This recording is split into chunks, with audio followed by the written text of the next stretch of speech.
like in my mic.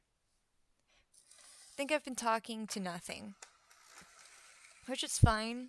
I guess I didn't really say much of importance. I was just saying hi, and if you were here earlier for yesterday's stream or part one of the stream, you got to see the tone of the conversations between Ellen and her mom.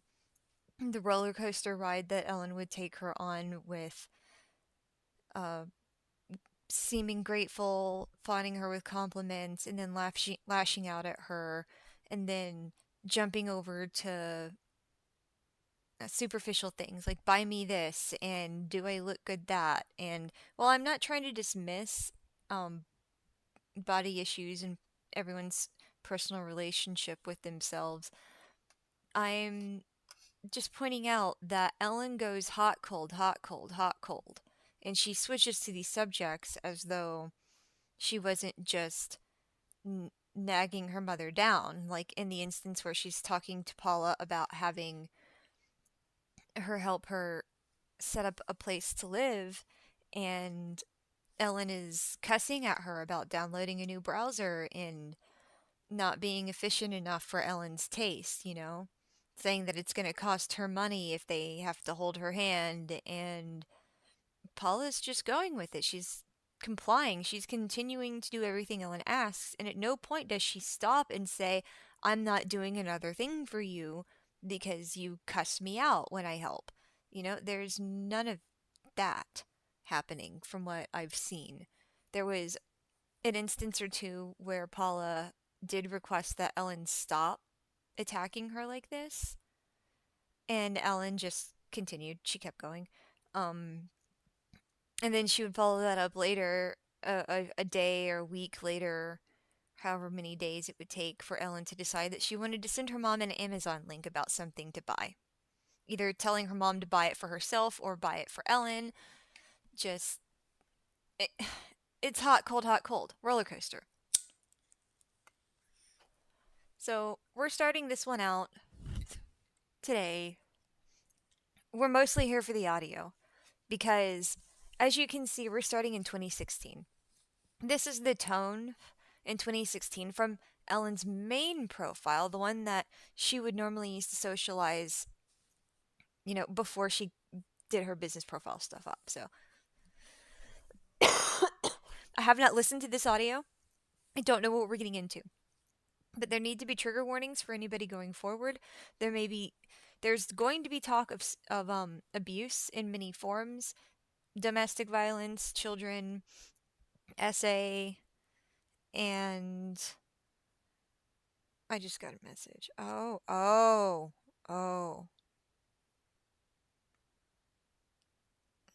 I need to send my friend a message. I don't need to drag her away from her thing. She's actually got something important happening.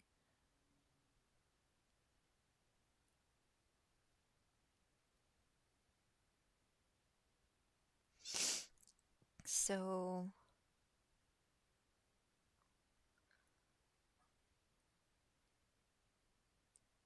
I also just want to send her something.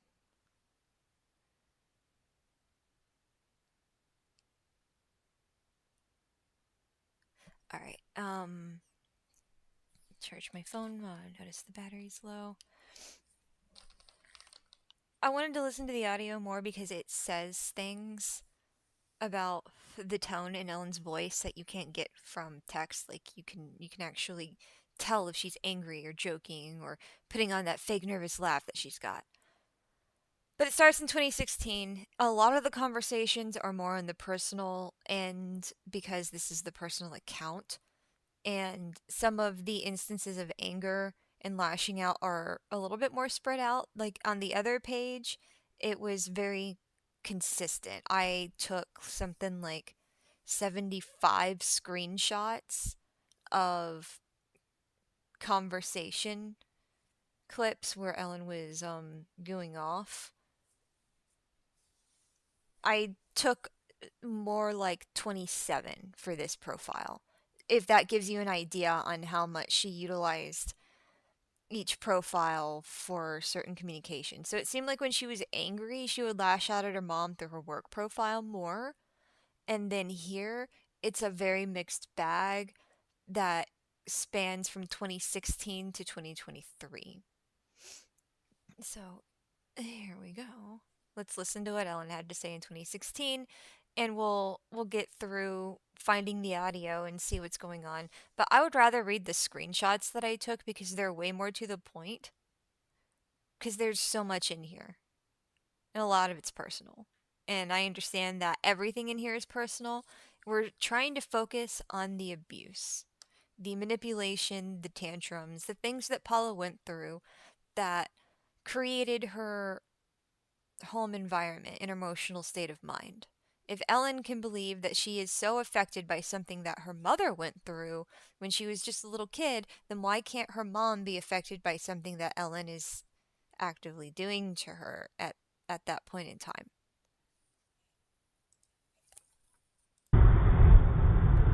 Hey, I should be able to pay you back on Monday. I'm not sure how to get that to you. The only reason I might not be able to is that tomorrow I have two clients who are going to pay me with Visa prepaid cards because they wanted to use their credit cards, and I was like, please don't make me receive a credit card payment because it takes 5 days to hit my bank account. So I don't know. Think about the best way for me to do that. What I might be able to do, I might have $1,000 worth of prepaid debit cards. I don't know if that you would want that, but or if you will just tell me the name of your bank and your bank account number, and I could go make a deposit. So let me know. So, the very first message is Ellen owes her mom money, which is not a surprise to me because she was always borrowing it. But I don't know the context that led up to it. She asks, "How are you feeling?" And then they're just talking about stuff. At some point, Ellen asks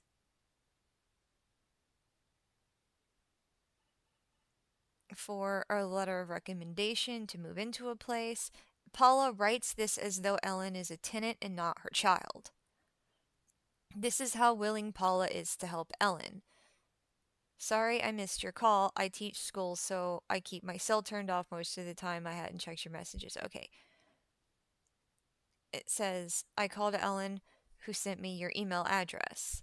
Ellen has been renting a small place from me since October 2014.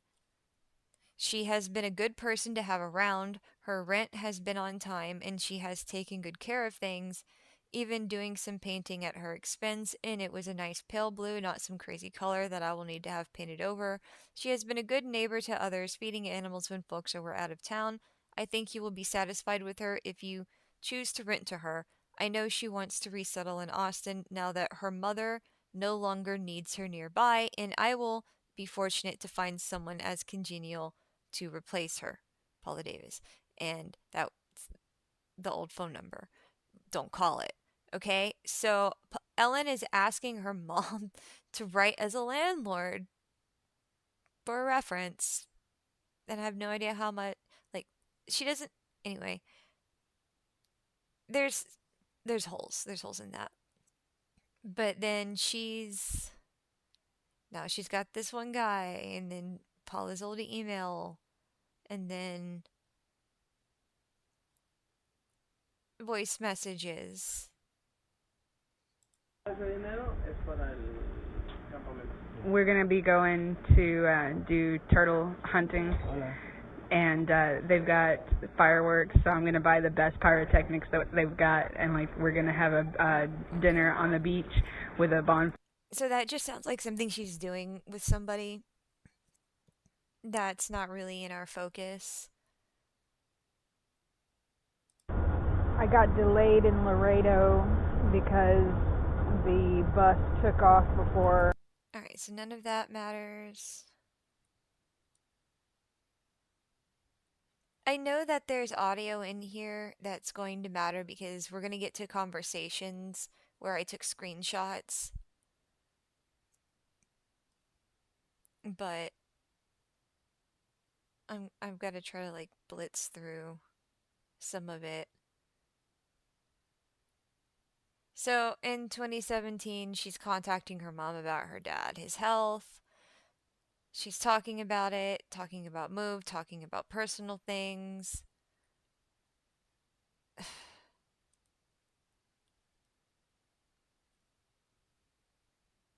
Vitamin deficiency caused hair loss, weight loss, discussing. There's something in here that I want to have mentioned. Here's Paula going out of her way. I just realized it. Thank you for the purity flowers. Thank you. They still look nice.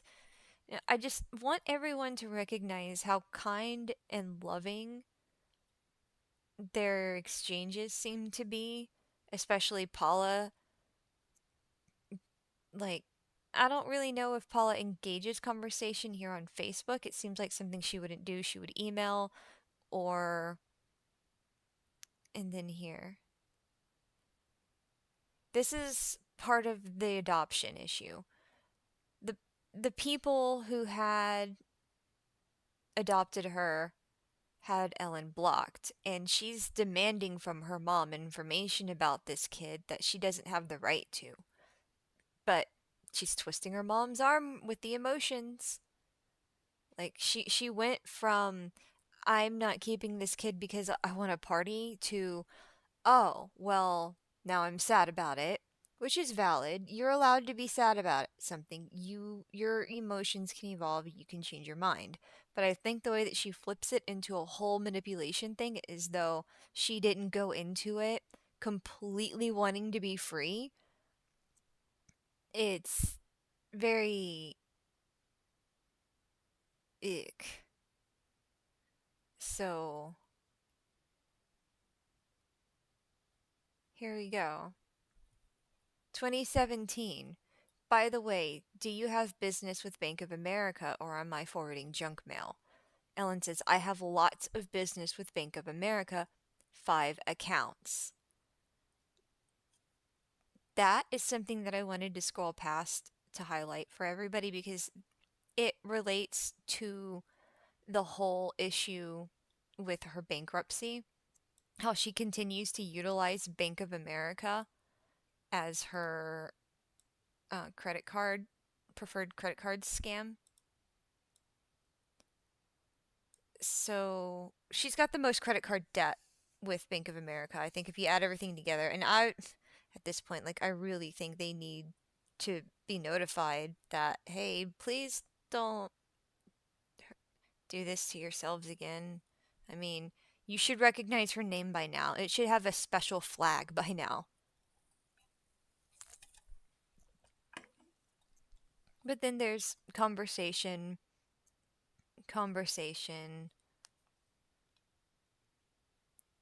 Ellen's talking about homes. She wants to buy a place. And then she's asking, oh, she paid off a warrant. Yeah, I've got some information on those things as well. But she keeps talk. She doesn't eat groceries because she eats out and takes leftovers. This is 2017. Like, she goes through several at least one or two lifestyle changes. But she's got 4 Gmail accounts at this point, 5 Bank of America accounts at this point. Um, this is a year after she supposedly got some tax-free status thing on her charity, and the charity that she says is she's been running since 2012. Trying to make sure that I have it written down in my notes about when the charity started to be official.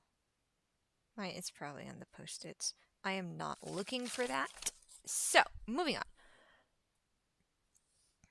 And she's talking okay about Dave. Sorry, I forgot to call the 7th. Remembered when you told me, and David was like, call her now. And Paula's 65 at this time. Paula wants to know when one died. The county's trying to collect for a ticket on him. And Ellen's like, September 1st, I want to say 2009 or 10. And we would have to go and check that date to double check. I don't remember it off the top of my head. I would think she would remember it as the day her husband died, but no. And then they have conversation about marriage and things going on with that. But I'm trying to get to more of the relevant things.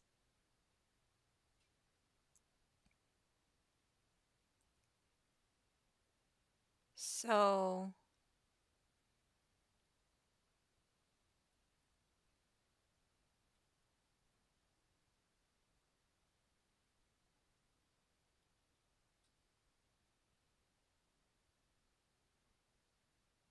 about having kids and stuff. But she starts talking about kids. Ellen has concerns.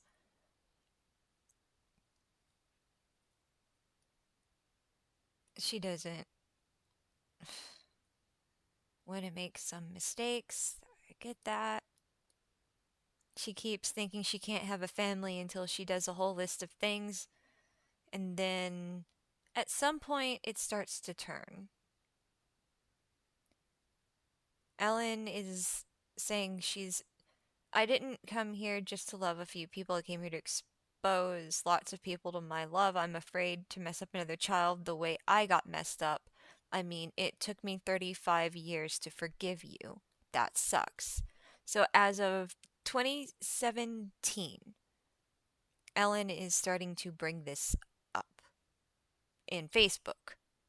This is just recorded stuff that Paula saved. She didn't delete it. And I'm glad she didn't delete it because now that she's deceased, we are able to see what Paula went through with her child. Paula says, I don't know what to say to that except thank you for forgiving me. And then Ellen moves on. She just bounces on talking about house stuff and how she's helped other people. And there is something right here. This is what I was looking for.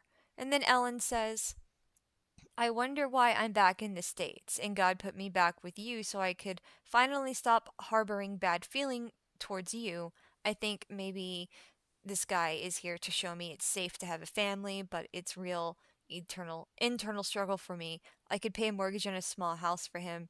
Places are cheap here. And Paula says, you came back because you said you were tired of the struggle. And then Ellen says, I came back because I was lonely and wanted to come make my mark on a demographic that speaks my same language. I wasn't struggling at all when I left, which contradicts some of the things that she had said in the past about her situation. Um,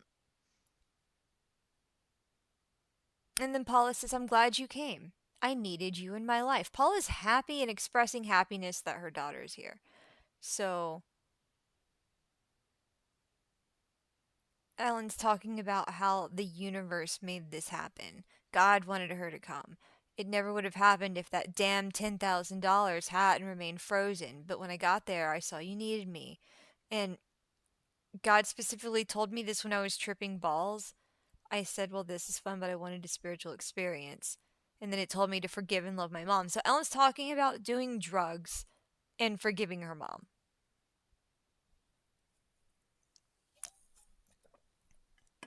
Body issues, I really don't want to get into that stuff. It's more personal. Paula talking about her health. She has bony knees. Ellen says, find some doctors, get quotes to fix everything. And in some of these messages, it seems like she's trying to encourage her mom to get cosmetic and other kinds of surgeries, whether they would improve her health or not, whether she can pay for them or not. Just,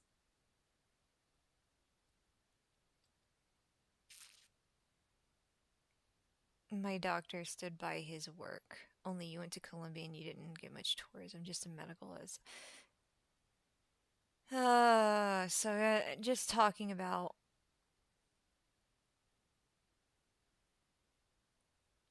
surgery that. Oh, okay. I was scrolling through this to show this. Paula says, I am petting your ears. That goes into the bunny thing. Ellen was always bunny, bun bun. It started before I was around. So when Paula is saying, I'm petting your ears, she's talking to her, no, her child. The child version of, I'm petting your ears, bun bun. It's a very affectionate term. So when Ellen says that she doesn't feel loved and supported, and then I have my memories of watching Ellen get the slack for everything she did. And every time somebody would mention just, hey, let's talk about the things that you did. We're not even addressing punishment. We're just talking about the things that you did. She got hostile. She threw tantrums. It seems like she still does that. Um, I don't, I don't get it. You know, even with that behavior, her mom continued to treat her with all this unconditional love and okay, I might be mad that my kid made this choice, but I'm going to still help them because they're my kid and that dynamic was always very strong. So we're going to get into a little bit more of Ellen transitioning into American life. She mentions her ex-husband or not ex, her deceased spouse. Um, she had a bad dream and that he was stealing from her. And like, okay, they obviously had some issues. I am still curious about his death. They're talking about surgery. They're talking about clothes. They're talking about school things, stuff that doesn't really matter. I mean, this is years ago. And then this is when Ellen's writing her book. And she's asking her mom to help her write the book because I understand that some of this language is shit that she's. This is her forcing her mom to read the book without her reading the book by having her help edit sentences in the book. And this is a very triggering paragraph that Ellen sends to her mom. And I wish that I knew what Paula thought of this paragraph that Ellen's getting a spell check over.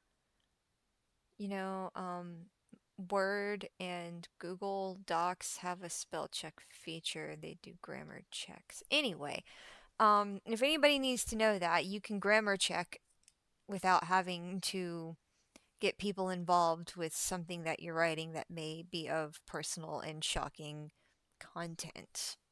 Pardon me. We're doing the morning routine together. I just don't have my coffee. So, book editing.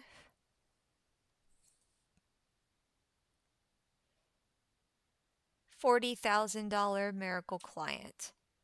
That's interested. I'm interested in that. Give a pasta machine to charity. Somebody's got a dog. Have fun, bun bun. See?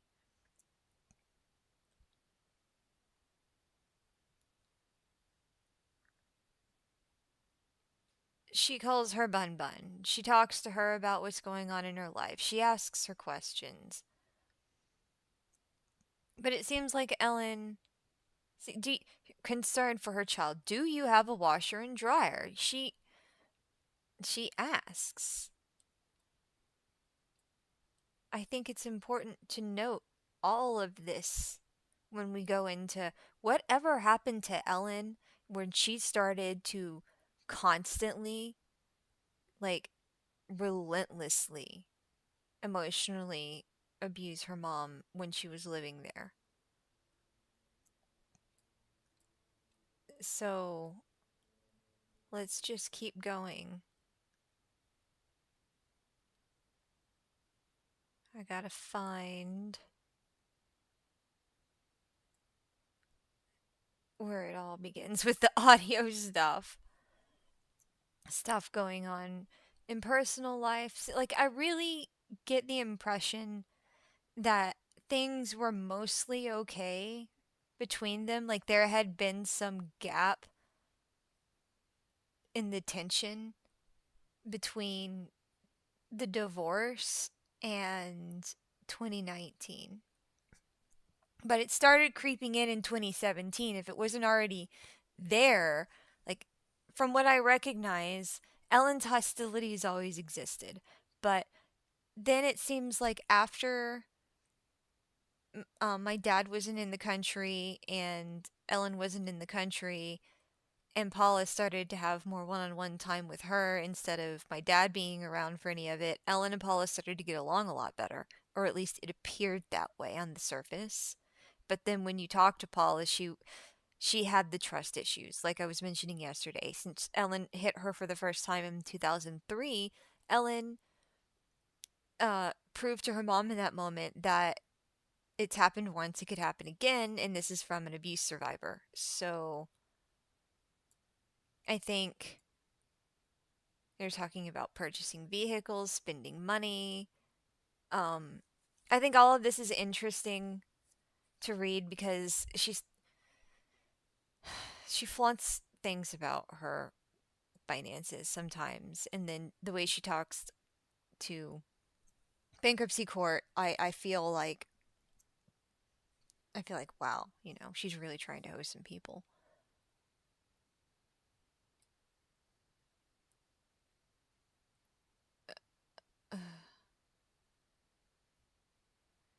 So, Facebook legacy contact stuff. Trying to get all of that set up. There's a storm that came. Ellen talking more about that Kike situation.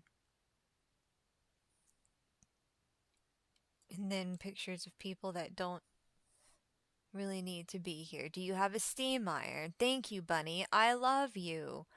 Just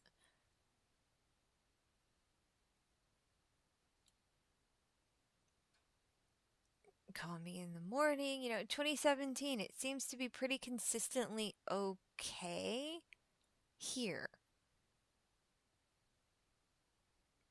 Like, I did go and I read through all of this. I read through it all. I took the important screenshots, like I said.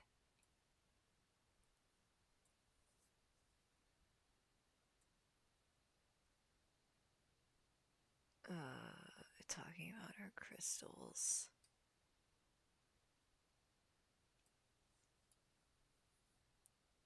Okay.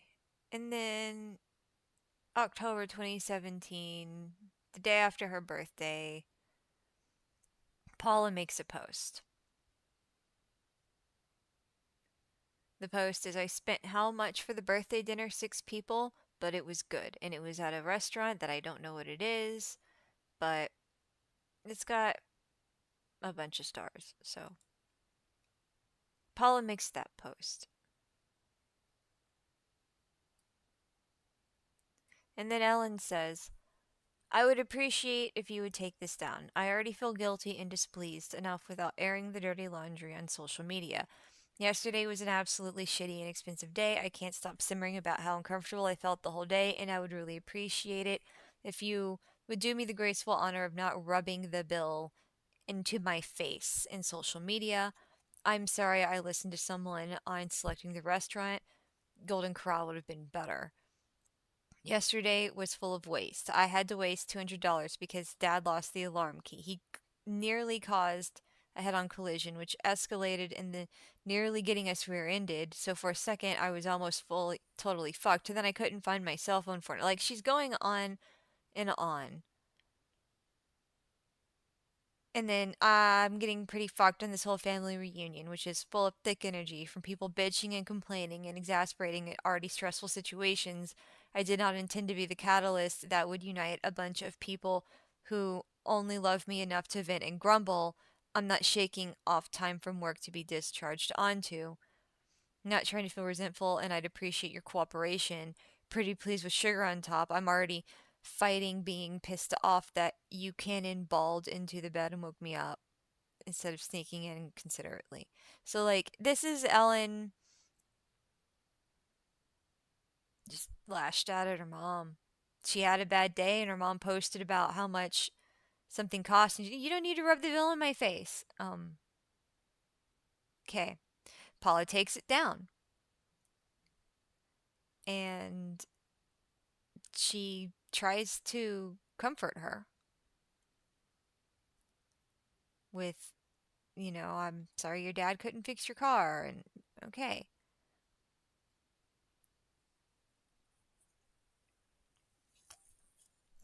I don't know why she's sending scripture, but then Ellen starts sending scripture. Love you, Bun Bun. That was sent without, just Paula sent that.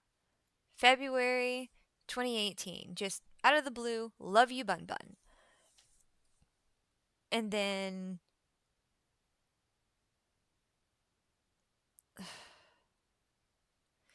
Ellen finally gets her driver's license renewed. Woo.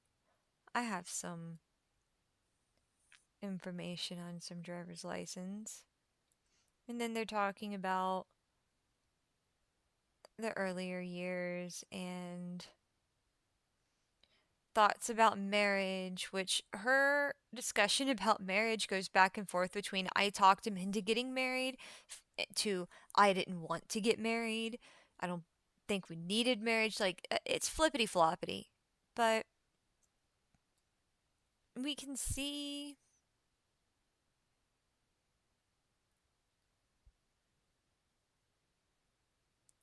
Ellen says, Mom, I'm sorry for being an ass. I love you. Paula says, Thank you. I love you anyways and always. And then a month later, we get another message from Ellen that says, I will remember your lack of support on this. So now it's 2018, and things are heating up. She says, he will remember my lack of support for him too.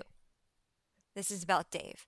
Ellen comes back with, my dad having to call and threaten him because he refuses to show any respect, and you not feeling like telling him to be nice is why I can't know you people. I deserve to be treated kindly. I don't know why it's so fucking hard for you. Paula says, that's not my fight. I'm out. And Ellen just continues to twist the knife of, I love you and I hope you're well. I understand your position, but I'm sad you don't think to back me up at all. And Paula says, I'm not backing him either. I'm out. And Ellen says, well, your children need you, Paula, not abandonment. So she's simultaneously telling Ellen or telling Paula to pick a side. Your children need you, but Ellen wants Paula to pick Ellen's side. And this is over some sibling things. Dave said, air it all out. He don't care. Um, he says he wants the truth out so that people can understand what has been going on in the home and in the family. This is about what it took for Paula to go from a a vibrant and active person who was getting over some shit for sure, but she was doing okay. She was managing her health stuff. She had a plan, she had goals, she had friends, she had a social life, and then bam. Ellen, pregnant, moves in. Paula's dead. Not just dead, but dead. And Ellen has taken over her house, the house that Paula wanted to sell.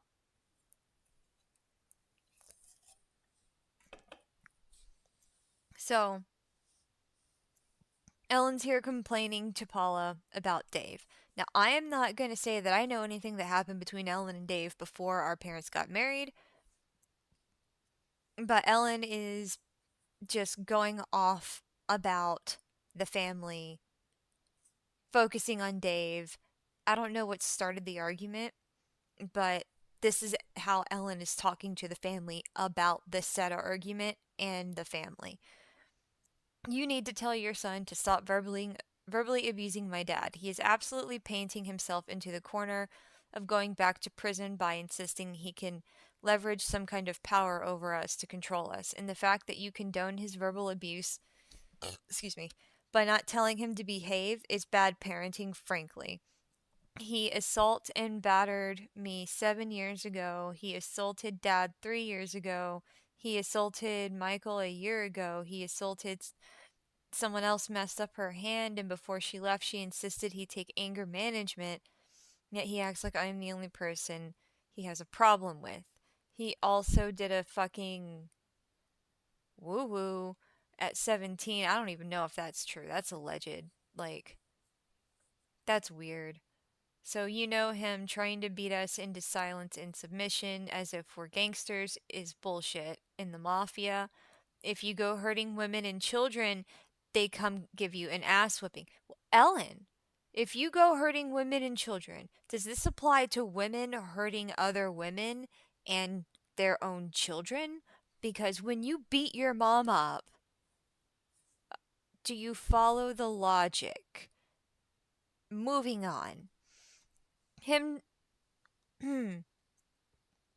they come give you an ass whooping. He has three options: change and fucking apologize, or get beaten within an inch of his life, or go back to prison for some kind of aggravated situation, which will ensure no one will ever rent to him. You need to talk to him. Condoning his verbal emotional abuse is the root of this whole fucking problem. You might think you need him to protect you, but all you have to do is control your mouth too, and no harm will come to anyone. Lead by example because he's walking his big dumb ass into a final decision with this immature bullshit. Now, obviously, whatever happened back then, it's fine. Dave has lived a pretty steady life since he did the whole prison thing. So, if you're watching Dave react to the death of his mom and talk on Facebook about things, you see the tone. You see everything that he has, he puts it all out on the table. He tells you what he's feeling and he doesn't try to hide it. He's apologetic about the things he understands that maybe don't sound that great, but he still continues to live life without that filter, which Ellen doesn't live with the filter either. Butting heads on this one. Can't it seems like Ellen can't stand it when somebody verbally abuses her after she's verbally abused them. Like, she has called people abusive for telling her to stop being abusive. That's how she reacts to things. When we would have our family dinners for the holiday and everybody would come back from college and stuff, when I was a kid, Paula would ask. She would ask Ellen, like, she wouldn't really have to ask Dave, but everybody would have the understanding of, please don't start a fight at the table. Be civil. Don't say anything if you can't be nice. And Dave would always keep that peace, he would be his comedic self, but otherwise not try to poke at anyone too bad. Ellen, on the other hand, would be this energy vampire. She would be sitting there, this ball of rage, sucking out all of the goodness in the room so that she could yell at our parents. And she would escalate with each statement. Like, it would start off as something insulting to her mom and passive aggressive, like, just passive aggressiveness. And then it would go into escalated directly accusing somebody at the table, specifically our parents, accusing her mom of this, accusing my dad of that, and then standing up and being like very animated into it, and then Paula being like, that's it, you've got to stop. There's been a couple of times where we've left the table. I can't remember who left in each instance, but like I dipped out once when I was a kid. I was like really uncomfortable. I ate my food and I was like, I don't want to sit here. There was, I think we ended dinner early one year, or maybe we didn't end it early, but it was like, it was rough. Okay. It was one of the last Thanksgivings I remember us having together, and Ellen was just nasty as usual. Like each year got worse. So the first Thanksgivings we spent together as children were like, okay, yeah, we've got food, and oh, you don't like green beans, kid, you're weird, talking to me like I didn't like the green bean casserole. I'm a picky eater. And I would get made fun of for that, but we would all just kind of do our thing. And it was when Ellen was getting into the graduating high school age when Thanksgivings started to be and Christmases started to be a little bit more tense. And then in college and beyond, it was just impossible for us to have a cordial sit down dinner. And we would always have the agreement, dad wouldn't say anything. Ellen and dad would not directly communicate with each other. And Ellen couldn't resist. She would always throw in a jab at him. And then he would just be sitting there eating his food like, we agreed, you know? And here she is. She's breaking the peace every time. So I would just like to point out while Ellen is angry at Dave for whatever it is that she has the right to be angry about, she is simultaneously being the same kind of person. Or there could be ways where she's escalating the emotion with Dave. Like, yes, he's animated, and when he tells you, like, to go fuck yourself, there's probably a reason he got pissed off. Maybe it's not a good reason to you, but he may come around on it. But I've known Dave for a while, like, since I was 7 years old. I'm 38. Ta-da! So there's she's a hypocrite. Now, anything that Dave did that was bad in regards to his sister and family, obviously I'm like, that's bad. People should not do those things. People need to have that shit in check. I believe in redemption stories. I believe in people learning to become better and truly doing it. Some folks like us and our family, we don't get to choose the environment we're born and raised in. That is provided for us. We have to do with it what we are able to. We have to decide in those environments if we're going to be nasty, abusive people or if we're going to be kinder and more compassionate and lead different lives. We all had choices. And some of us who made bad choices because we didn't have better ones available or we couldn't find better ones, well, we've got to make up for it. And Dave has been open about, yeah, he's got some shit to make up for in his life. He's done some things, and this could be referencing some of that. So I do want to address that. I have no idea, but this is part of it because it's gonna lead in to more. So this conversation is, it's a part of the Ellen anger tree. This is a branch on Ellen's anger tree. So we've got the adoption, and now we've got Dave. So, and that's just in this one. And in yesterday's stream, we got them all. We got the adoption, we got Dave, we got Paula and her secrets because when she was being abused, and then we've got my dad. Yeah, so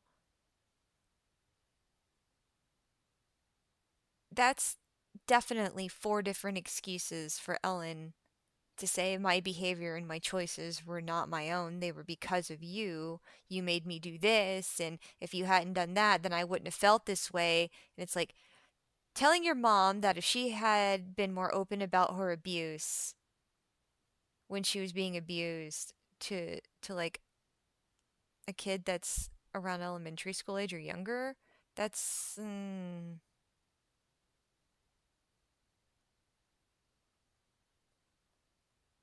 it makes me uncomfortable the way Ellen latched onto all of that. So she continues. I'm sorry, I went off on a tangent. He speaks to everyone as if they are total dumbasses, uses all the hate speech possible, threatens physical violence, and has a history, and insists he doesn't have to change or face his demons. I am not the fucking problem. Bill is not the problem. And unless you want to visit him in prison again, I suggest you talk to your boy. Something must change. And making us all lose because he thinks it's okay to harm family is horseshit. He acts like he's got leverage over me because of my secrets that he keeps. Well, fuck, I'm telling all those secrets in my book, so it's not really leverage. He tries to tell my dad he's keeping from breaking his heart or your heart or whatever, and it's like Dave broke my dad's heart when he assaulted him, and how much heartbreaking he's doing by being the rift among all of us, and now heartbroken he'll be alone in prison, and how heartbroken and how fucking heartbreaking for his parents to cope with his refusal to grow. Like, Ellen is going hardcore on it.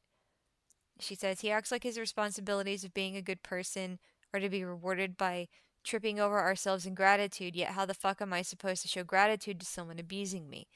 This is like mirror for Ellen right there. That's she's mirroring on herself. She expects to be praised. And when she's telling Dave that he expects to be praised. I've kind of never really known Dave to be like that. So if she knows him to be a self centered asshole in that way, okay. You know, they've been siblings their whole lives while I have only had a chunk of my life. She says, the fuck am I supposed to show gratitude to someone abusing me? And then he tries to blame Bill for teaching him that. Well, I'm 37 and spent literally all past year working on forgiving you for the divorce and neglect and abandonment because I can't continue to give my power away playing victim, blame, and resentment games. He has to fucking grasp this too. Tell that boy to turn off the fucking sports channel and work on himself. He's either going to end up dead or in prison. If not, we don't. And we don't want to pull the trigger, which would probably be more merciful because he needs to learn his mouth and violence have consequences. She's addressing that Dave witnessed some bad things with Bill and that maybe he picked up some of those habits. And I don't know, that's between Dave and them, but Ellen's talking about it and she's using it as excuse for why everything is wrong. It's all Dave's fault. Not anything Ellen's had to do with. Ellen's had to work on forgiving everybody because remember, Ellen's the victim in all of it. Oh, but she's done being the victim. So you would think that she would stop talking about this. But as we saw yesterday in her work profile messages, she continued to berate her mom all the way up until her death. In fact, in the end, I think she was setting her up for dementia, Alzheimer's diagnosis, because she was, I think it was getting to the point where she was thinking, well, if she's not going to die, then how about I have her mental evaluation done, and oh look, if mom's got memory problems and has dementia, then she can control the estate. Ellen could control the estate. So I don't know if she was starting to go for that, but she was sending Paula stuff about Alzheimer's and dementia when I'm not sure if that runs in the family for them. I know that it runs in my family, and we had talked about it because my grandfather had dementia when he lived with us, and it was a thing. And Paula was talking about a little bit of their family history, and I don't really remember her saying dementia was a huge concern. But it is a concern for everybody, so it's a human thing. Um, and since Paula had had a stroke, we don't know how her brain was going to go as she ended. So there's splashes of Ellen seeming to try to help her mom out, and then there's all of the ick. And then she says, I give this time to cool off, and yet dad and I have to go to counseling on it because he's deliberately trying to steal the peace. I'm sorry, but you don't, if you don't step in, that has consequences too. So she's trying to make her mom get into an argument with her and Dave and Bill that Paula doesn't want to be in. Ellen is stating that he has to forgive me for doing more with my life than him, instead of trying to make himself believe that I'm a loser and asshole. It's not my fault he's adopted, and that my dad loves me intensely, and that I make effort to have a relationship with the man. Instead, he gets butthurt that when I went to see him, as if it's a conspiracy against him. So Ellen is jabbing at her brother to her mom that she's more loved because her dad was her biological dad, and Dave, uh different situation, but taken into the family. So like he wasn't adopted, okay? Like he just different dad.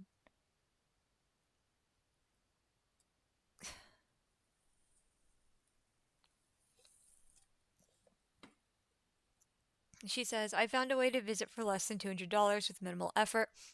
He can do the exact same. It's not my fault. He chooses to play small, and I'll be damned if I'll let him put me down every fucking step of my journey. And now he's doing it to dad too. He's the one who turned on Bill. He's the one who turns on me and throws his hands up and wishes me dead. And now he's convinced himself that I don't love either of you, so I'm a piece of shit. Look, this is basic. Stop being abusive and watch shit heal. Forgive instead of just ignore, bury, and blur the truth of what has happened along the way. You choosing not to show respect and restraint at home just because we don't write your paycheck, and then leveraging the money you blackmail us into loyalty, where he got this shit from. I had to do my homework and stop behaving like that. Now he does too, or he's going to take one in the face, Paula. Evolution is about leveling up, survival of the fittest. This family has to heal itself, and it starts with you two stopping this attitude that you can say whatever the fuck you want without consequence. I think Ellen needed to learn a little bit of that too. And then Ellen goes on to say, I'd like to thank you. Well, June 7th, June 20th, July 7th. So, a couple weeks go by. And then she says, I'd like to thank you. I see posts about people wanting to flip switches on young men who date younger girls, and I want to thank you for not going overboard when I was 15. She's thanking her mom for being a good parent when she was dating an older guy and it was inappropriate. She's going out of her way to say things about that. Paula sends a thumbs up now. As you can see, now Paula is starting to be less love you bun bun, you know? And I think it has a lot to do with the way that Ellen's been treating her. Paula says, glad to know you think I did something right. And then she says some things that Ellen calls her racist for, which I don't really want to dig into that because I don't understand enough about it. So then it continues. And this is where Janky comes in. Jonky, Jonk. I don't know how to pronounce it. This is the guy who donated the car that Ellen had the car accident in that she's suing over. So this is relevant. Cool beans, I think we found him, Friedrich Jonke, confirming now. And it's. Oh, right. So Chris's family. That's who it is. Ellen is also deciding that if she has a child, she wants to name it Wolfgangsta. This is in 2018 before she was pregnant with Wolfgang, talking about that stuff with the guy. But now I understand where the car came from. It came as a result of the relationship with this Chris guy. Since there's a senior and junior situation going on, I don't know who is the car owner, if it's the grandfather or father, or if it was the guy that Ellen was in the relationship with.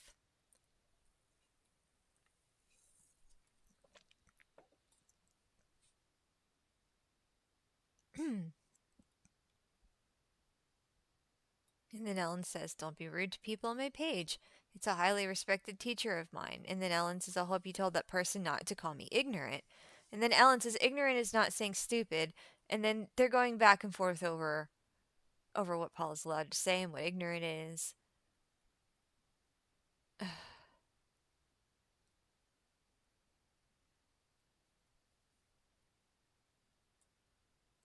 Ellen asks how she's doing, and Paula, well, yes, my love, I'm doing fine. I do love you. She's checking in on you. She's asking questions. She's being interactive. Stuff about medical things, and then cat stuff, and ironing. Ellen takes a jab at where everyone in the family gets their attitude from about about Paula sending pictures. All right, so here we go. October 2018. In response to your response, I love you, but I find it very difficult to respect you and next to impossible to like you. I hope that we'll be able to actually mutually enjoy each other's company, but I don't see that happening because you don't actively work on fixing your shit. Part of my resentment is that you have passed on to me a lot of unconsciousness, ugly unconsciousness, low vibe energy, and negative dialogue that I'm now burdened with healing so that I don't pass it on. This is not only environmental but also energetic genetics, aka epigenetics, and aka sins of the father.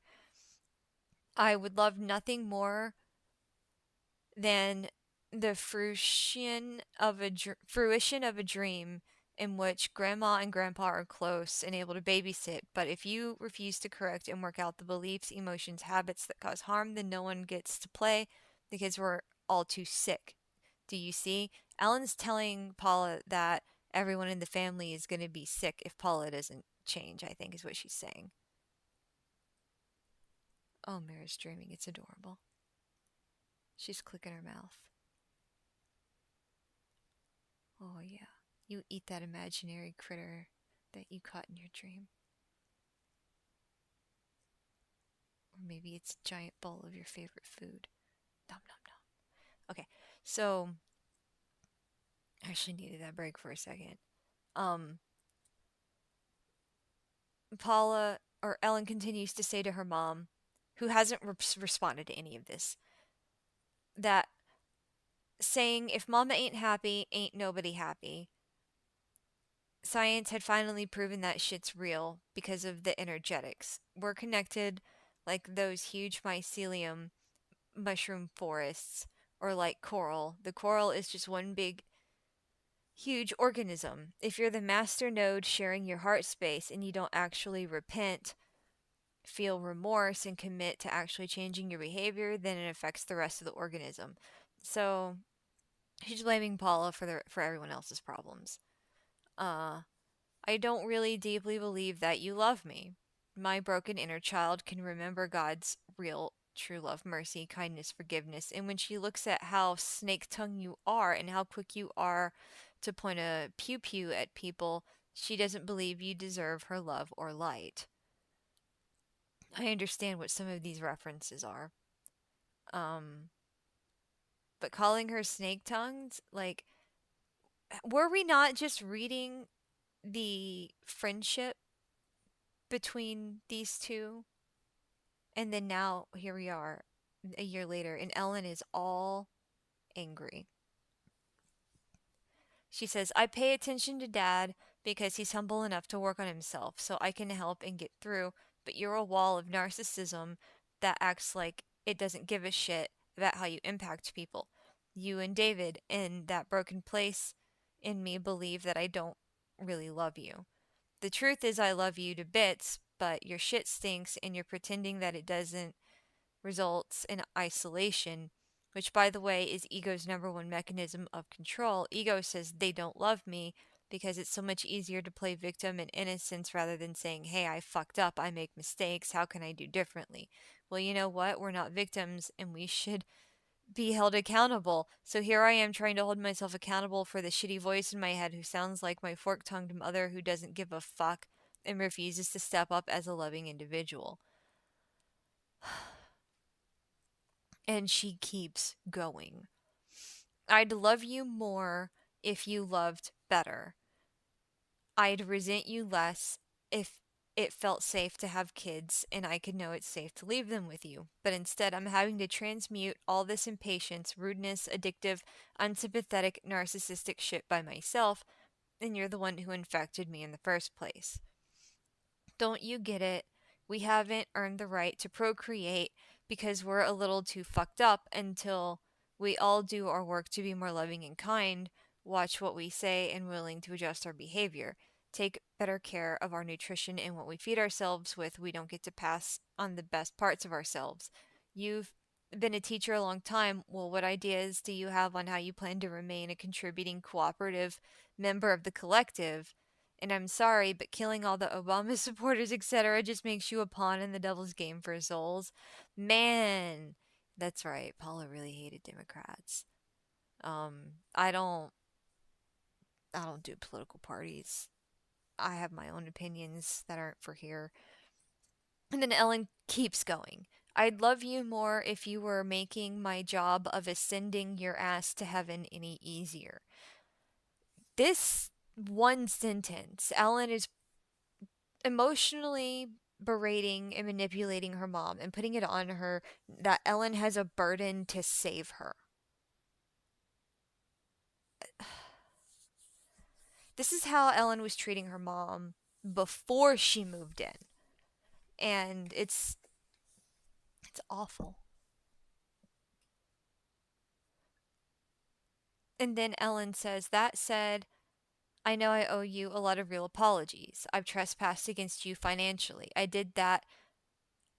Oh, okay, here's Ellen not she's not apologizing. She's bringing up something that happened and then she's reassigning the blame. Buckle up. That said, I know I owe you a lot of real apologies. I've trespassed against you financially. I did that because you and David like to throw around your financial power as if it gives you the right to act like assholes. So when I resented stuff or just generally being a greedy snot, I've legit inflicted financial harm without a lick of remorse. I have very often felt like you owed me that much at least for all the emotional blackmail and sheer tyrannical behavior, whether from you or DJ or David. And the tyrannical behavior that she's talking about in the household that I witnessed was don't smoke in the attic. Don't tell people at school that you own the car. Um, don't cuss out your mom.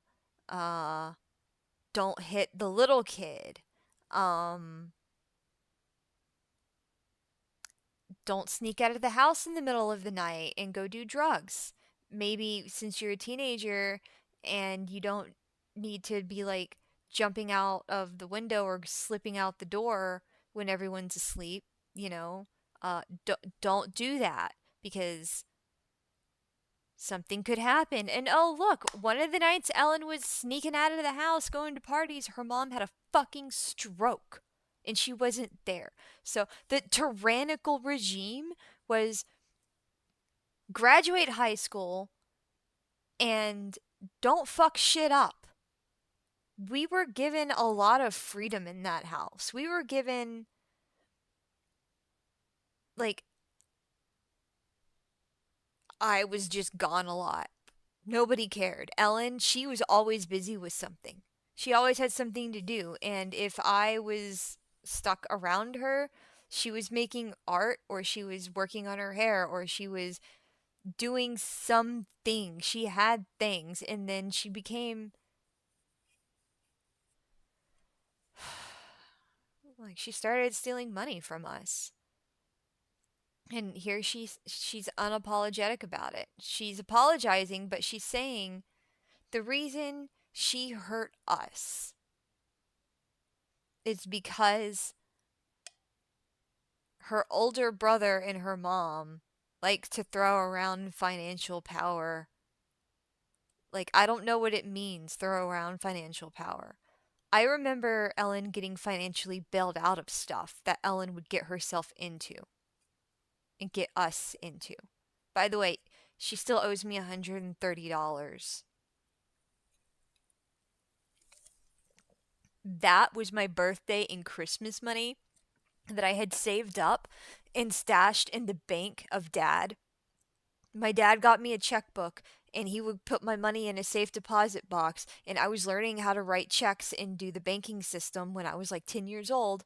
And Ellen decided she was going to ransack the house for drug money, and she found all the stuff that was in the closet, and she stole all of my money.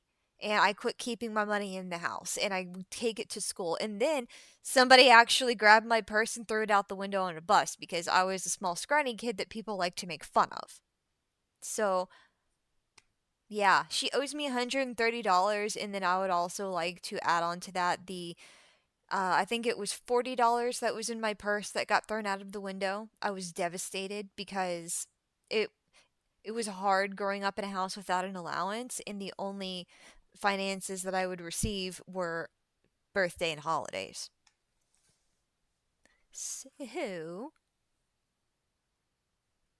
just bringing that up. We're all part of this. It's She likes to omit people. Uh the narcissist really likes to choose when somebody's allowed to exist. And I think for Ellen, all of our wonderful memories together of her beating the shit out of me and calling me stupid and teaching me a lesson with her fists is probably something that she wants to avoid, because if she looks at it for too long and acknowledges what she did to me and the reasons why she did those things to me to try and make our parents divorce each other, she hurt me to get her mom to leave my dad. And she continued to do it after she realized that wasn't going to work. So after she did all of that damage and bulldozed into my life, um, I don't exist. And it's hilarious because I think I'm one of the ones she hurt the most in that house before the divorce. I got the worst of it, and then Paula started getting it when I stopped being around. And I think that has a lot to say about Ellen and who she is. Like, she didn't abuse me because she hated me. She abused me because she's an abusive person, and I was the easier target. And when I stopped being around and my dad was no longer in the house to protect her, Ellen started abusing her mother. So, Ellen can't even apologize about the things she did because it's her mom's fault for being a financially responsible adult who helped her. And then whatever Dave had going on. Like, Dave and his money when Ellen was a child shouldn't have had anything to do with the loans that she forged. That was all Ellen's choice. She knew what she was doing. I was there. I told her it was wrong. She said, I don't give a fuck. So I can back that up when she says she doesn't feel bad. And then she continues to say, I'd like to feel remorse, but instead I feel justified for not being more grateful and appreciated. She doesn't feel bad. She feels justified for hurting us. She goes on to say, David always tries to call me an ungrateful fuck when the truth is it's just very hard to muster appreciation, gratitude, sharing behaviors when the gift is wrapped in verbal abuse. Well, considering that Ellen's the one that started verbally abusing me in the household, and I would see her verbally abusing her mom, my father, I did not see her attack her brother. No, finding out that Ellen was abusive towards Dave in the past and continues to be now is very strange because they always got along. They had each other's backs. Dave always had her back. So I don't know. I don't know. Like, there's obviously things I don't understand, but then I've been in the situation where I've witnessed people only helping Ellen and being supportive of her, and then her becoming violent because she is a violent person. I would like to just acknowledge for myself, for Paula, for Dave, for anybody who has been at the receiving end of Ellen's fists or for her verbal rage, is you didn't do anything to deserve it. You didn't do anything to make it happen. She's making choices. She's aware that she's making choices. She doesn't feel bad for these choices. She feels like she's justified because she thinks she's owed. She's owed so many things. She's owed explanations for other people's traumas to explain away her own um shortcomings. So, here we continue. She's still fussing. I've tried to let you both back in, but your refusal to be genuinely civilized rather than acting in genuine attempts to communicate with more emotional intelligence infects me, triggers, and the only immunity I know is to cut you off and give you ultimatums. So here it is. If you want grandkids and invitations to live amongst family who will try to support you the way you deserve in your old age, then you're going to have to make actual behavior changes. She says, my child mind has trouble seeing herself without a cigarette because she identifies with her mother who always had a cigarette. I don't let her pass that on, so you and I have to quit. And no, I do mean quit. My child mind remembers coming to Daddy's house and smelling the weird Indian spray he'd used to mask his smoking. I remember the first time I felt remotely like belonging to my Ring family was after someone's funeral when they informed me that everyone had stepped out back for a doobie. Like, Chris' family are straight. I want to pass that strength of character, and I find it hard to embody because that strength of character has not been modeled modeled within my tribe. You see, Elder, the lack of true leadership has me all fucked up. I've got all the resentful disrespect for authority because of shit like Dave's famous do as I say, not as I do. Well, fuck mom, if I did as you do, I'd be a smelly, unapologetic alcoholic assassin of some kind who'd rather play victim and plead innocence rather than hold myself accountable for how my negativity infects everything. Ellen is still fussing at her. She says, I want to love you, but when was the last time you prayed or asked Jesus for help or guidance? Have you ever stopped to consider how your self righteous hatefulness contributed to DJ leaving? Are you going to force me to work on this with you after death when you can't get them into heaven?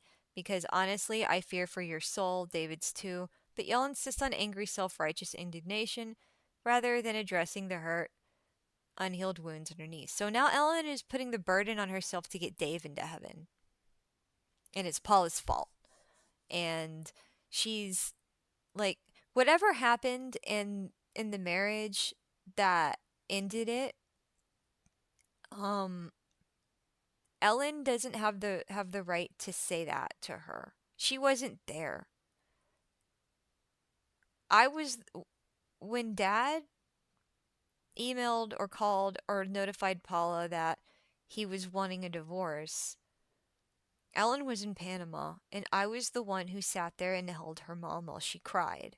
I'm the one who stroked her hair and rocked with her while she sobbed over the heartbreak, and this was for weeks. I was there for all of it. And Ellen saying your self-righteous hatefulness contributed to the divorce is not accurate. There were things going on within their relationship dynamic that I'm not going to talk about. But it's not that. And Ellen taking that jab at her mom, this is part of her. This is part of the abuse. This is part of the emotional abuse that Paula is starting to go under because now Ellen, she hates my dad. Like, if y'all ever listen to her talk to him or about him, it's nasty. She fucking hates him. So now she's, well, it's your fault that he left you. Well, she didn't. Why isn't Ellen taking the stance of, So glad you're divorced from that guy. Why don't we do something different now? She uses the divorce as a weapon to knock her mom down by saying you couldn't keep a man, instead of going with what we thought her original stance was that my dad's a pig and an F word and a Nazi and an N word, because he's in the military. She had so much hate for the fact that my dad was in the Air Force. She said that everyone was getting brainwashed. So there's more going on in Ellen's mind that makes me curious, because in the future she talks about, or in other conversations she talks about the military and getting somebody into military school and VA benefits and all this stuff. It's raised in a military family, raised with disaster preparedness.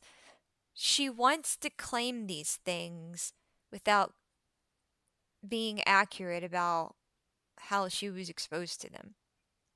She just wants it to elevate her. And then she wants to stomp her mom down.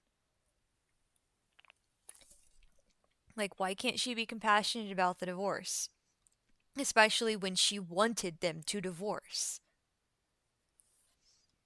So,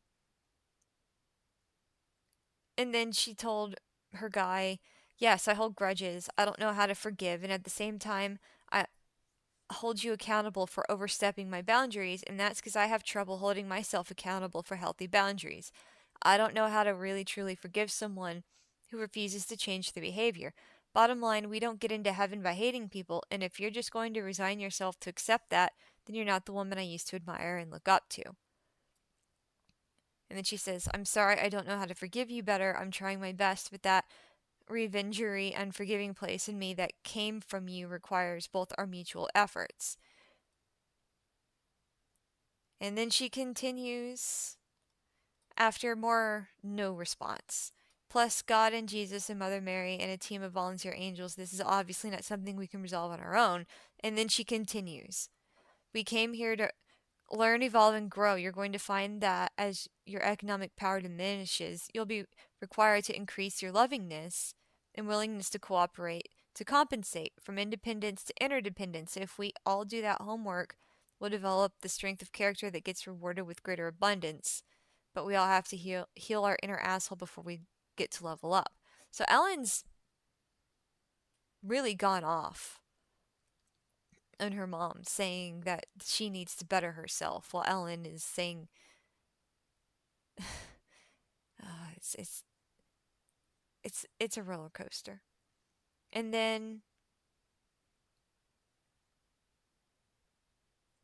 later, an attachment removed, and then Paula says, we had a good time that night. So October 29th to November 2nd. Some time goes by, and then Ellen sends something that Paula responds to because it's a positive thing, waiting for a plumber. And then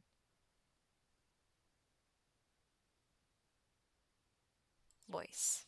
Mom, if you have the Facebook, I'm sorry, if you have the your email account on your phone, you can send the email over to whomever, like at the bank or whatnot. So, like, the easiest They're way to talking do it, about since money. you have the day off and without delay, so that this process doesn't keep getting delayed because it's time, my suggestion would be that you call the bank and get a hold of a representative whose email address you can forward it on to, and then go to the bank and be like, hey, this is Paula. I sent you an email. I need to get that document printed and notarized. They'll do it for you, no problem. I don't know what she needs notarized. A release form for something. And you can ask them to scan it back and send it to my email address as well. Well, they're coordinating on the scanning things. Like, Ellen went on that epic rant, and Paula's helping her.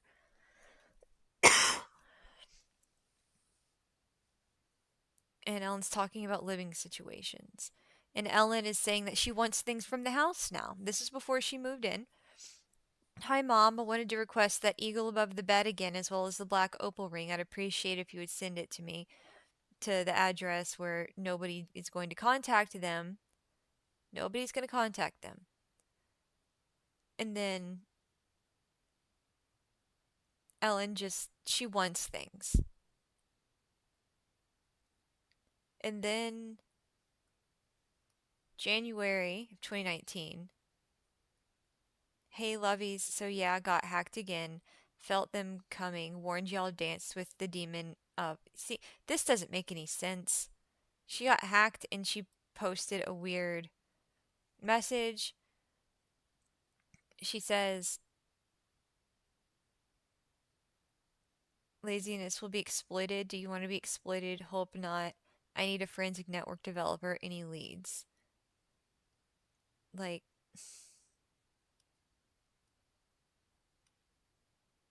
she blames an Apple technician for her losing everything.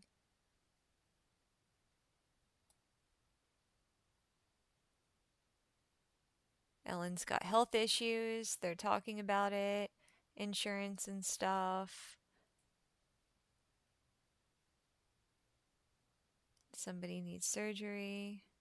Anyway, I'd appreciate if you didn't minimize this. It's not like I go to the emergency room ever if it's not actually an emergency. I do know what real pain feels like. You remember me breaking my bones, and I know what real pain is. And yes, having a fucking gallstone stuck in my ducts does not feel good. So, So, I Ellen's don't know. I think attitude. I feel like maybe I passed it. Her attitude towards her mom is shitty. Still. Tried calling, guess her on the other line. I tried to call. Did you block my number? She has a different number. Birthday pictures. And then here's Ellen chirping in April 2019. Well, do me a favor and remind those people it was supposed to be an open adoption. And she just won't let that go with her mom and trying to get her mom to give her information about the kid. And even after everything that Ellen has said to her, Paula is saying, baby girl, I just want to be with you. And this is probably what they're talking about for her birthday or Mother's Day or both.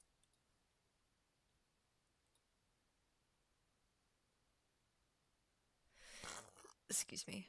Now, what is all this? Ooh, mama. Our prayers are working.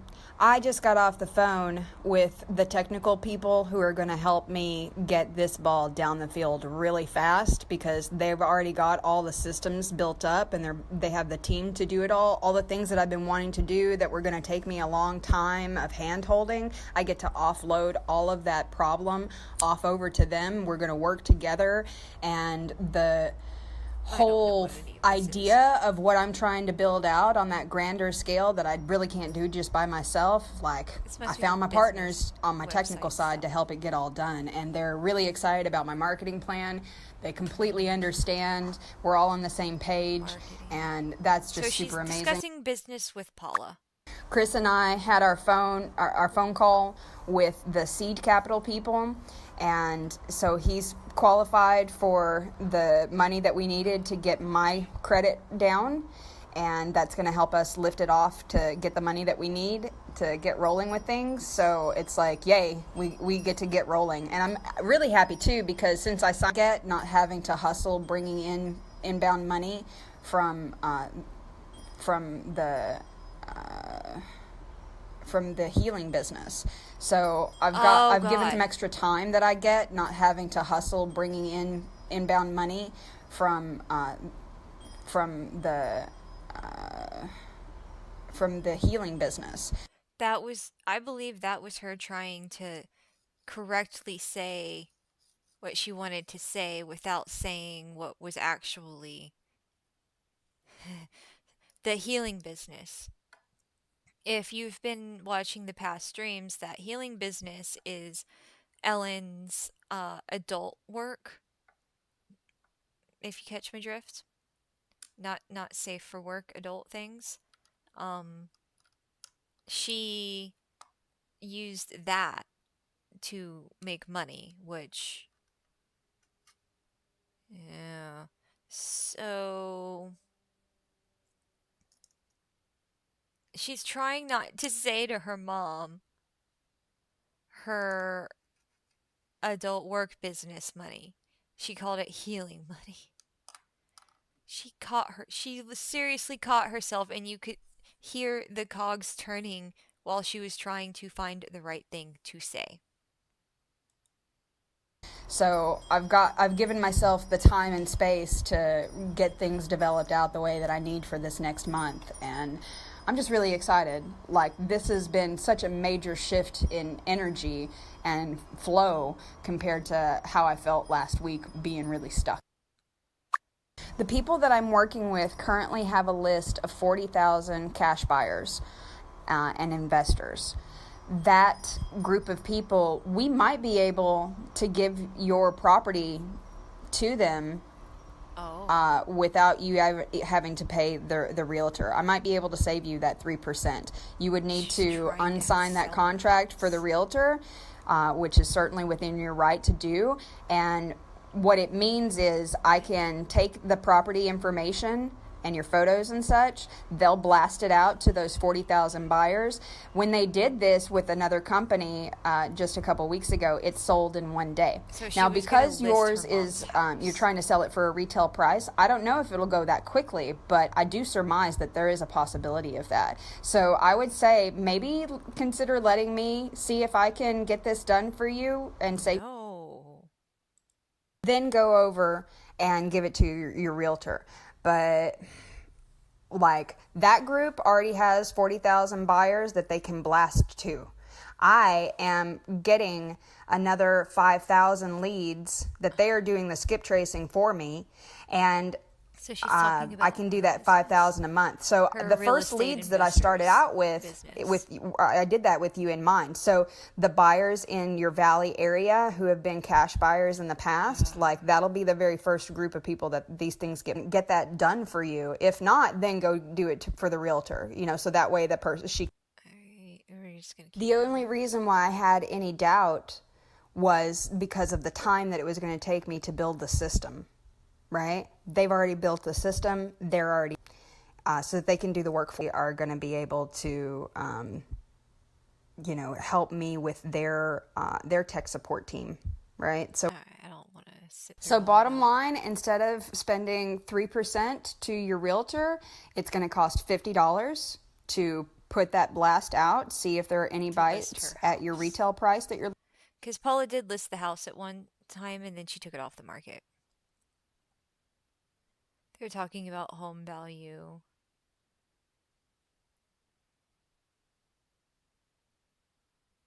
What's this? Hey mama, good morning. I send you happy birthday, almost retirement, hugs and kisses. Ew. Yeah, actually, that's cool because the box that I wanted had my picture album. So I'm actually going to send you some throwback pictures in a little bit. I wanted to double check with you to please contact Bobby and ask her to get into communication with me. Like, it's time.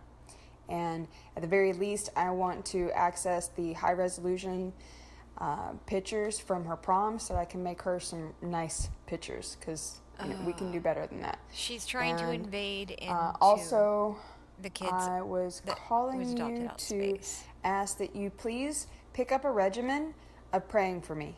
Like, pray in the morning, pray. This is supposed to be a birthday message. And it's like it's a late birthday message, and she's talking about everything but her mom's birthday. Because I don't know if you remember what happened, but like, after we pulled that thing out of your head, which you saw, so I didn't make that up, and then after I got attacked, after they hit me, like, your power, like, it's too late. They've already lost. Like, Something that came out energy, of that Paula's mama head. protection energy really helped. And like, I still am catching this digital interference issue, and like, the energy has really opened up this past week since we got the mamas involved. So, like, Oh my goodness. Today, I don't know what's going on. Today I may have manifested. I may be negotiating my dream home, like my dream situation. Like this speaks to her state of mind, okay? You know, my whole thing is feeling this deep, fear and rejection and self-rejection, projecting that on you or whatever, but like feeling like I'm not deeply supported. And at the very least, I would really appreciate knowing for sure that my mom is good energy, not fear, not doubt, that deep confidence from that place that we were in during the session, because that power, it totally helped heal me, it helped me find my power, and it's time to transfer that on for the next generations, So it started with in the evening, pray for yourself, just connecting. Hold on. Situation. So, hey mama, good morning. I send you happy birthday, almost retirement, hugs and kisses. It started with that, and it ended. My whole thing is feeling this deep, fear and rejection. From happy birthday to rejection. This is 4 a.m. This is 4:16, 4:14, 4:16, 4:16. Ellen sent these at 4 o'clock in the morning. Her mom would have woke up to this. Good morning, baby girl, sending you blessings. And then she says these stuff she doesn't want to talk about on Facebook. Talking about relationship stuff. Talking about having kids and getting married. Paula has a bone that's not in the right place in her toe. It hurts, and she might want surgery for it. Ellen is saying you don't need surgery. You need a decent physical therapist.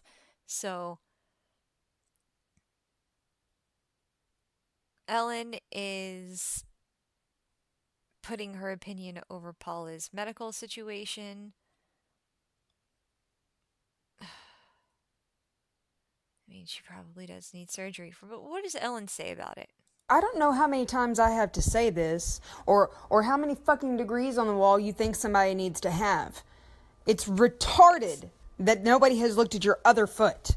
It is retarded that nobody has tried to work on your balance. It is retarded that nobody is trying to get you to do some light squats so that your butt and language. All of that can like try to heal from the other side. The level of retardation on that is staggering and disgusting.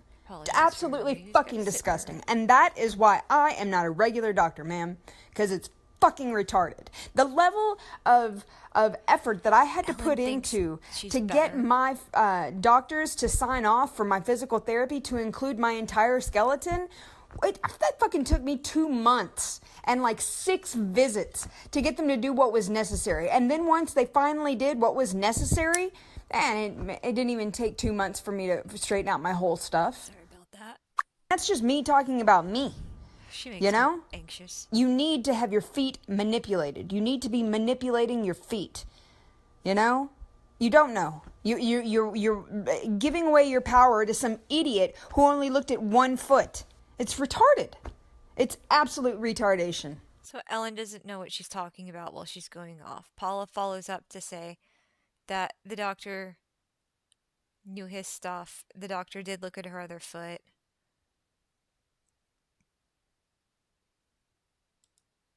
So what it's shifted? It can shift itself back if you would work on your balance. It would shift itself back if you would get the manipulation on it. My girlfriend was doing her physical therapy massage degree, right? Or her massage degree.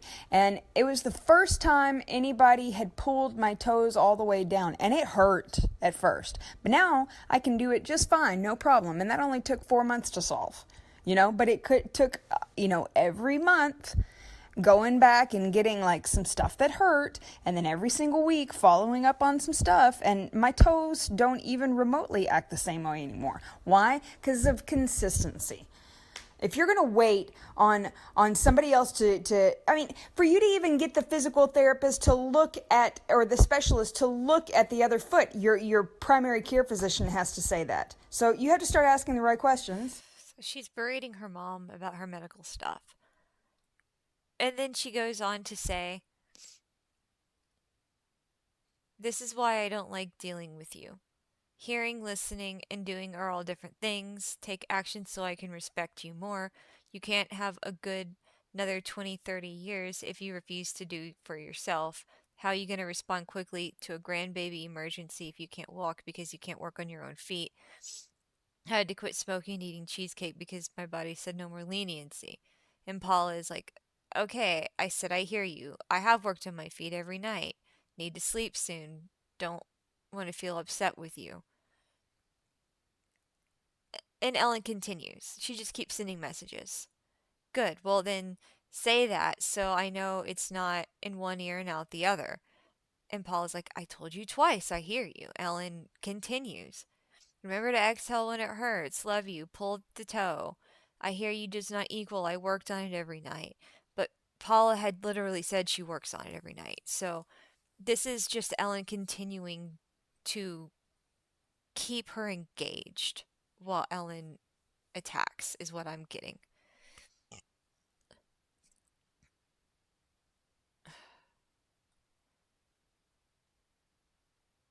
And then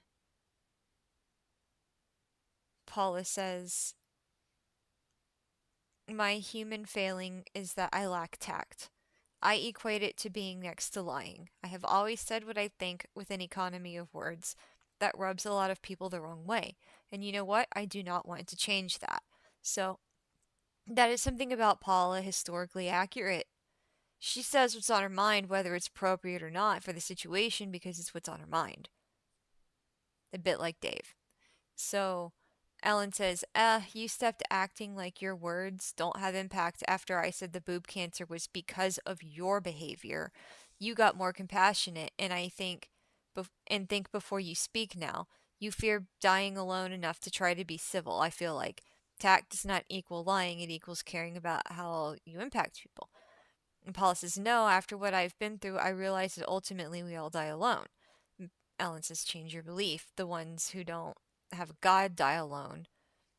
And Paula, continuing to talk with her, "I could have been a high school principal, but I refused to compromise." Oh, yeah, Paula has opinions that she thinks people should be rough with their kids to get them to act right. And that's why she didn't want to be a principal, because she didn't want that compromise. And Ellen's like, "I understand. It's why I try to show people cause and effect and suggestions for moving forward, which always include behavior modification. If they won't do that, I peace out. It's why I won't be a regular anything that's corrupted and forces me to play along. Dude, I..." And then she talks about how her size changed. She goes, on the same day in the same conversation, berating her mom for her choices about her toe and her choices to respond about Ellen's instructions about her toe, to the very next minute talking about her size change and body issues. And Paula has a different relationship with her body, and she's not understanding what Ellen has with hers, and that's between them. But then we go into, what is all of this? So this is going to sound a little weird. Try not to judge. I'm actually going to buy a couple of school buses, and I told you about that. So we're going to buy the first of the minibuses and have some of the seats removed. So the thing we would use it for is to go down there and take with us any of the furniture that you plan on giving. So I don't know if you would want to go ahead and do that sooner than later. But, I mean, he has smaller furniture, should go ahead and just inherit the bed now instead of moving his bed. Furniture, for a bed. So if we're going to inherit the bed, maybe we should go ahead and just inherit the bed now instead of moving his bed. I don't know. I'm just trying to think ahead, and, yeah. Okay, And please don't give me any lectures about the bus. Like, really, I know what I'm doing. But yeah, so that's going to happen Ellen wants uh, inheritance here in the furniture next items 3 to 4 early. weeks. And I just figured we might as well maybe see about moving your bed instead of him moving that one in and then us having to move it out. We're talking right now about getting a storage unit. And so I will have some answers today about whether or not we're going to get a storage unit here in my complex or go find a climate controlled one here locally. And then we're going to also have the discussion with the container people to make sure that everything they sell is airtight, what the temperatures would be on the inside. So I'm going to That have some matters. definitive answers for you about storage. But it's the way she talks to her mom. And then this is where she sends the business profile. I just got a firm request from you. Is it legit? And she says, yes, read the message. So I believe, yeah, that was when Ellen and Paula started talking on the other profile. And then Ellen sends something kind for a change. Hey, just wanted to say thank you. I resisted being clean for a really long time. After living overseas and seeing all those Latins require extreme cleanliness, I'm like, yeah, they had a good point. I didn't appreciate you enough then, but I know I'm badass now because you guys lead by example. And then Paula says, what the hell, you may be a Republican someday too. LOL, thank you. But I'll be right back. Just give me a minute.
Okay, coffee table's in my way.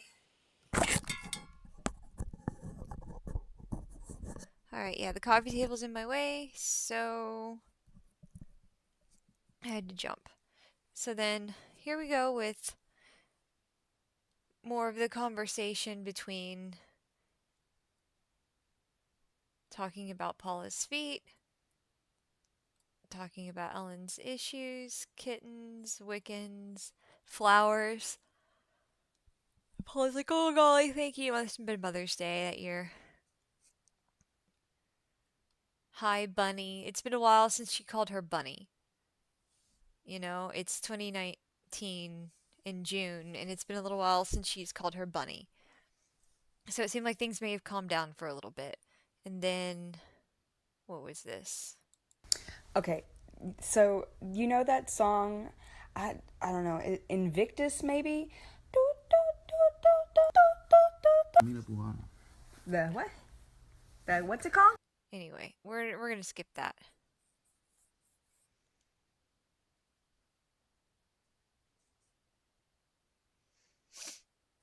Talking about her grandparents and good vibes. She has to sort out a digital mess. Negative feedback loops. Paula sends thumbs up.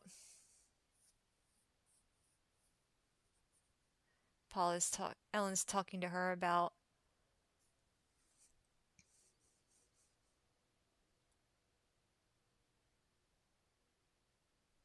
oh yeah, Ellen was talking about being medicated finally to get beyond rage and negative feedback loops. And then since I don't have to send him $15 a month, that money is going to pay off debt. My income immediately doubled, so I'm not drowning anymore. And well, here we go. She was able to buy Dad's car in the past 2 months. So at some point in 2019, she bought her dad's car, and then she came into possession of the car that was donated to the foundation. I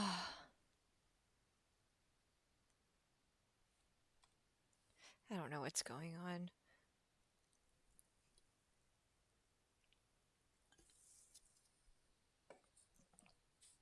Sending her the link to her website. And then, oh yeah,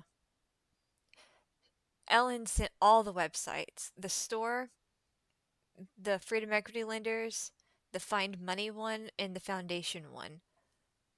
And Paula says the second site seems to deal with the financial stuff, and then you have testimonials about balancing chakras. No, no, no, no, no. Keep the New Age stuff on its own page. And then they go to talk about other stuff, eyelashes, doesn't matter. And here we go. I just got charged $38.56 for 2 separate GoDaddy accounts. Now, this was also in 2017. I have a screenshot of it. So Ellen keeps giving Paula's payment information for her GoDaddy accounts. And Ellen's like, oh, I'm going to fix it. So I don't know if Paula knows that Ellen was doing this or like with consent, or if she's finding out after the fact and having to sort it out.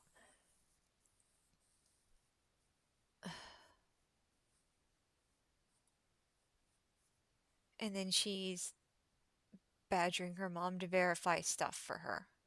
Emails and digits and codes and what do we got here?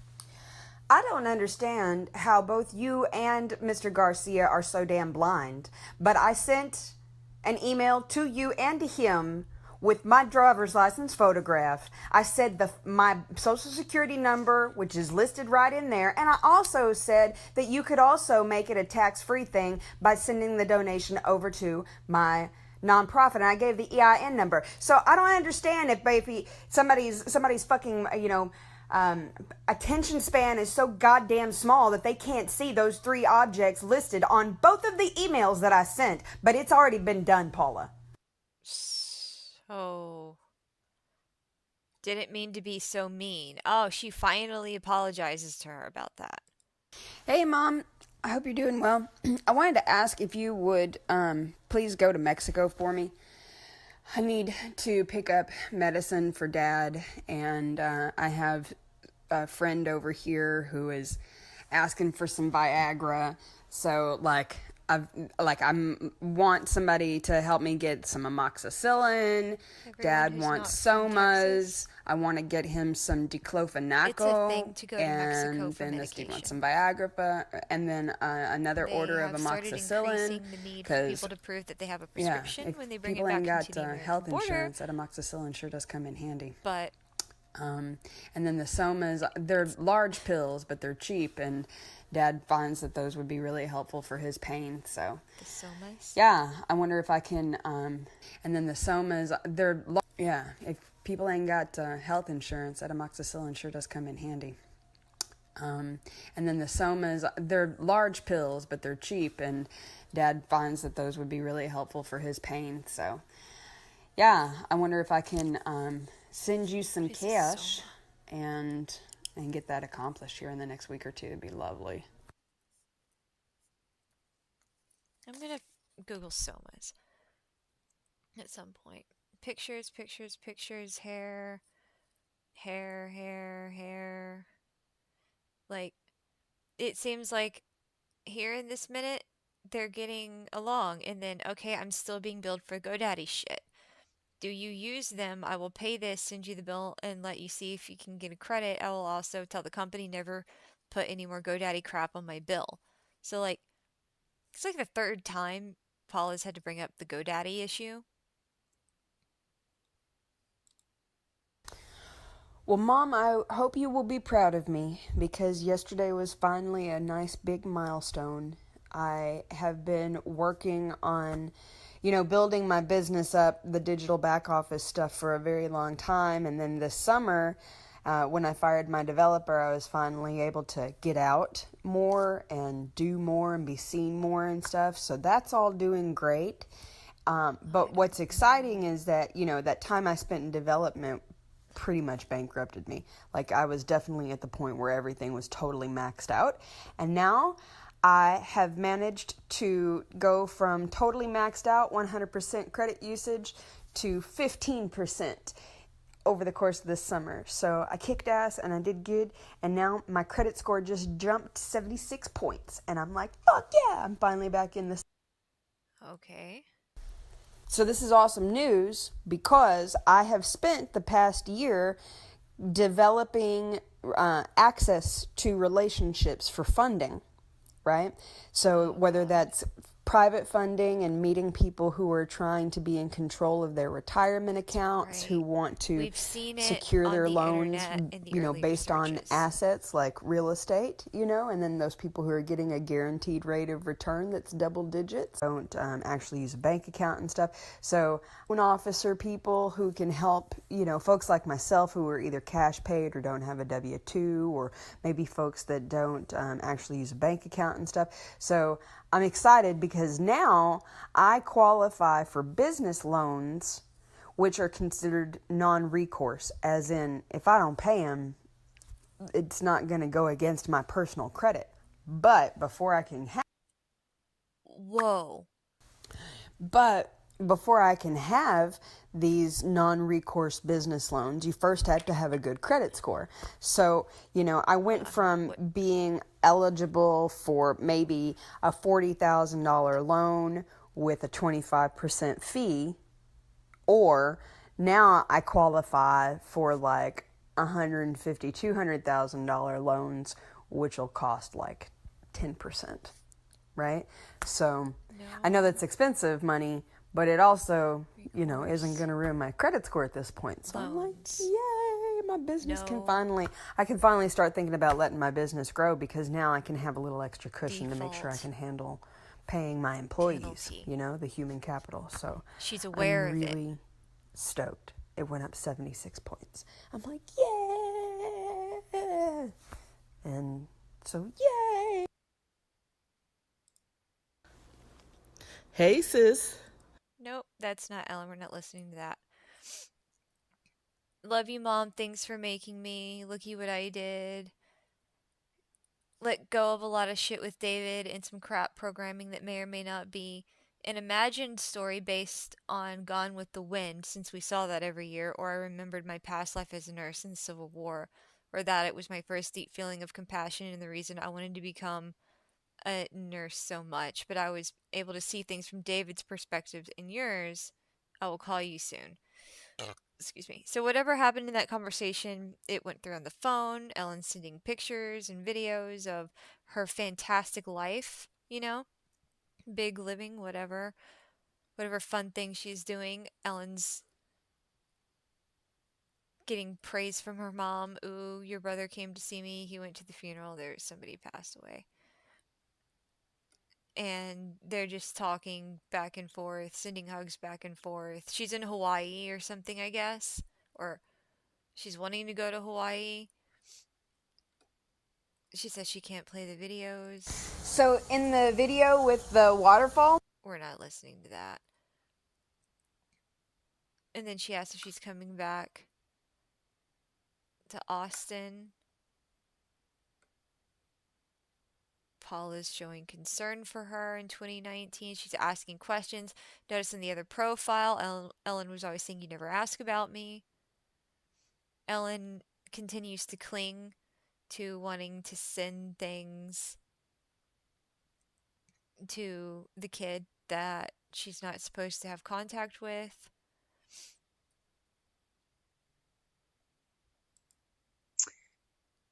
I want you to know that I really, really love you. And I wish I knew you better. So I'd really, really hope to read your book. I hope you're writing it. And to offer some inspiration, I am sending to you the most valuable little tiny piece of paper that I can imagine. It is the little tiny piece of paper that told me to leave paradise, to come home and forgive you, and to help my parents to get old. So I'm going to send you this little tiny piece of paper and pray over you and hope it will tell you some things too to breathe fresh life. So that was a passive aggressive. That was weird.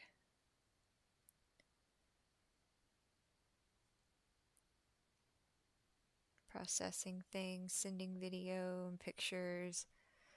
Need to send those earrings.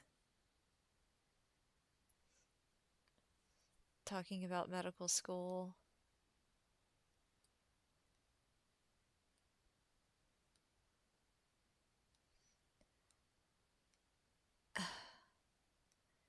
And then Ellen starts to talk about things that I don't think she really. I don't. She says, "When people ask me if I have kids, I say no, but freedom isn't free. I feel about it like a war veteran. I wish anybody cared about my feelings and desire to connect with her." And then Paula says, she, if the people weren't in the shape that they were in, she might bring it up. But they're dealing with a lot.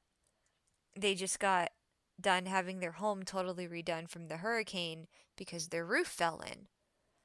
Paula's telling Ellen that the people who she would need to contact are having their home was damaged, significantly damaged with the roof cave in because of a hurricane. And Ellen says, "Yeah, fuck letting a family come together for healing when someone is in extreme pain and possibly going to die from it, or not just live in chronic shit. Way better to keep letting fear win. We don't need more resources for love, education, family, and connection at a time like this. And not like I know some things about health or medicine. I'm just a whore fraud predator."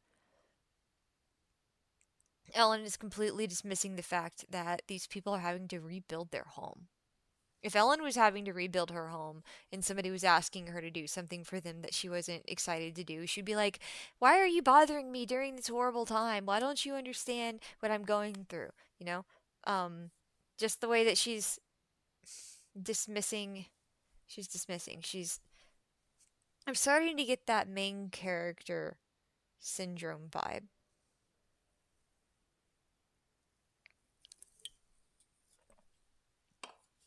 So she continues to rant towards Paula. And she's talking out of her ass in some of this. She's changed what it used to be when the situation first came up. Like Ellen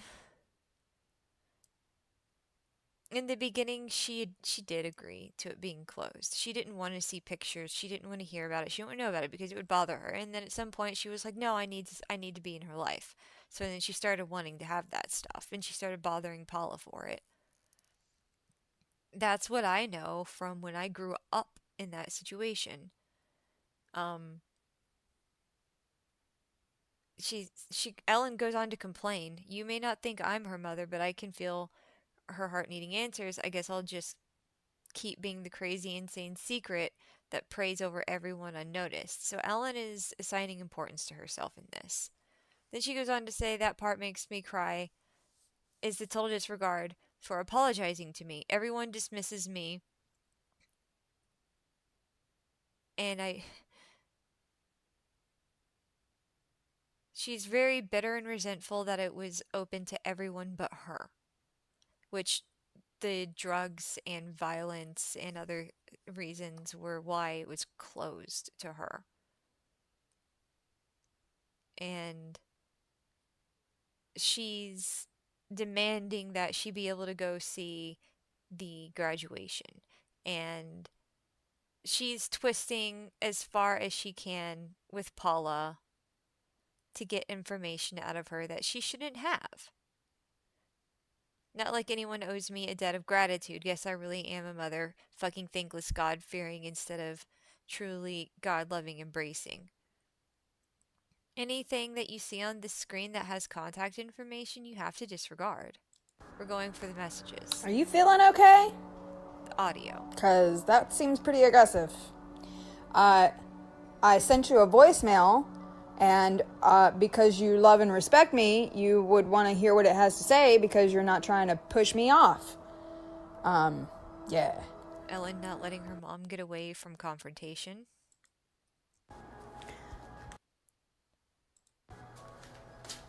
So I was asking if you would be willing to go over to Mexico because that would be really good stuff to have. We've been wanting to come down there to go get amoxicillin anyway. So, I mean, if you could save me a 10-hour trip, that'd be lovely. But otherwise, I think I still am going to come because, like, dude, right now I have a freaking boil from my razor, noxious, and, like, unfortunately my lapsed.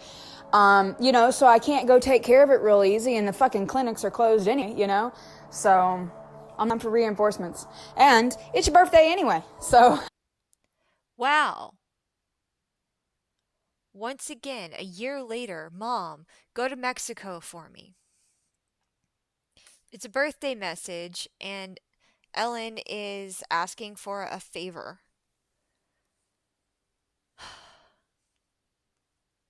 This is important. Paula sends a meme. "We're off to see the wizard." "No, you're fucking not." Well, that's that's a joke about what had been going on in the time. It is 2020. So then Ellen goes, "Yeah, totally me. So I snapped up all the ketamine I could locally. I've done a few assisted therapies with friends and it's deep." This is Ellen telling her mom that she uses ketamine. Paula says, "It sounds illegal to me. You can sell yourself however you like, but the law is still gonna see drug dealer. All it will take is one person having a bad trip and you will be in deep poo poo." Paula is trying to look out for her daughter. "You're messing with ketamine." And Ellen says, "They have ketamine assisted therapy for $500, an IV. I have a wall full of stuff to legitimate at home therapist, but I hear you. Safe space is number 3 priority.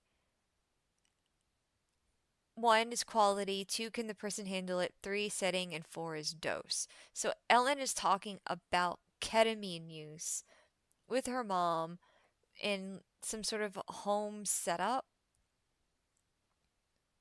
talking about tablecloths and things,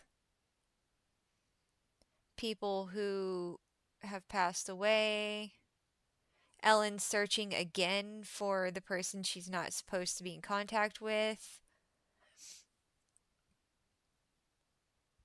So then Ellen, in May of 2020, starts letting into her mom again. on this profile. If you heard it twice, then it's a sign there's something about you to look at, because it's a mirror. So allow me to help you. You are full of hate. It's more empowering than the rage of disappointment, but your solution for getting over it is to kill everyone with a righteous, vengeful heart and then drown the conflict in wine and cigarettes until you find something political to get polarized and hateful on.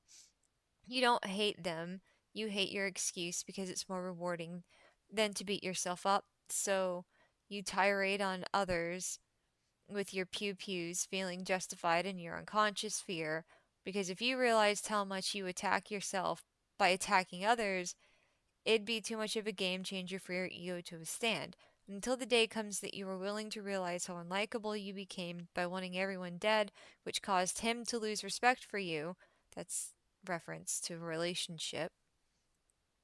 Then you'll never grow up and get happy again. Praying you'll accept parts of you that suck someday and repent every time you're asked to look inside you, say I did the best I could at the time with the information I had, and then you let yourself off the hook. No, Paula, God gets to decide who lives or dies. Not Paula, you aren't the judge and jury, thank God. So, Ellen, just straight up, you're hateful. Uh, and then Paula talking about helping somebody out, and they stayed there, and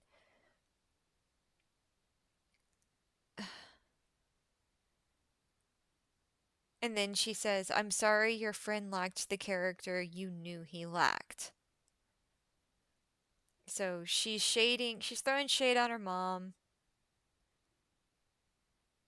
for her choices. Ellen is not really wanting to accept her own choices.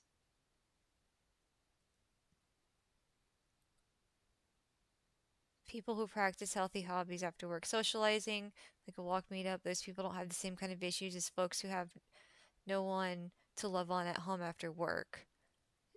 So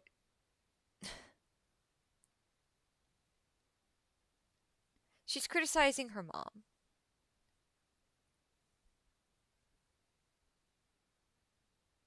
And then Paula's like, I've got a cat. And Ellen's like, I'm glad your cat isn't jumping out of third-story balconies trying to escape enslavement, causing $3,000 to $5,000 vet bills. It makes me truly sorry for all you sacrificed for me. Ellen says, I can't afford a pet or children or a husband. Knowing that hurts. This is in 2020 now. Gregory escapes when I go check the mail. The border is open. Ellen's being kind to her for a moment. Probably need an appointment though. Can you retrace your steps on Google Map? She's continuing to want to send things to the kid that she's not supposed to have contact with.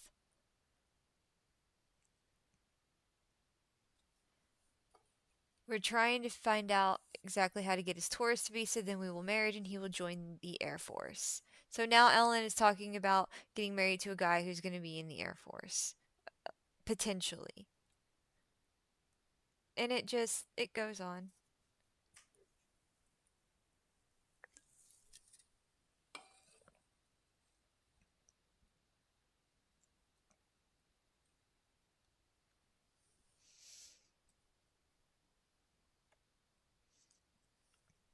So Paula checks in with Ellen by telling her what's going on. Or Ellen checks in with her. And then August 19th. August 19th. So Ellen sends that thing about flowers, and then Paula starts talking about her health. Glad you're concerned for me. Keep a small circle of people, wear the mask when I go to HEB. Being an only child prepared me for this. Me and a kitty just like when I was small. And then Ellen says, I'd come down, but it really traumatized me to not even be properly hugged. You already cringed at me last time. It just makes me feel impotent. I'm glad that helps because I'm having a hard time dealing with not getting enough physical contact. So Ellen, obviously at this stage, is telling her mom that she's having trouble with the isolation that everyone had to do in the 2020 lockdown.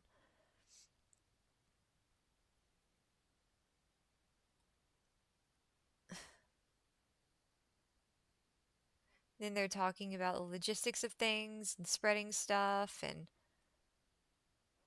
Paula's not scared of it. Ellen's like getting into apocalypse syndrome. Oh, yes, that Kike guy picked a date for the wedding. Yeah, see, I knew something was going on. Her and Chris, and then even Paula pointed it out. She was like, "Oh, you're going away with another man? Your your dude sure is trusting." And Ellen was like, "Oh yeah, he's a strong man. He's got strong emotions, emotionally grounded or whatever." And so now here she went from I'm going to marry this guy to I'm going to marry that guy. I'm not saying anything negative about it. I'm just saying this is what's happening. I'm catching on to the timeline. So they're talking about news and stuff and when and where, but I don't believe any of it has happened because look, she's still out here in America struggling.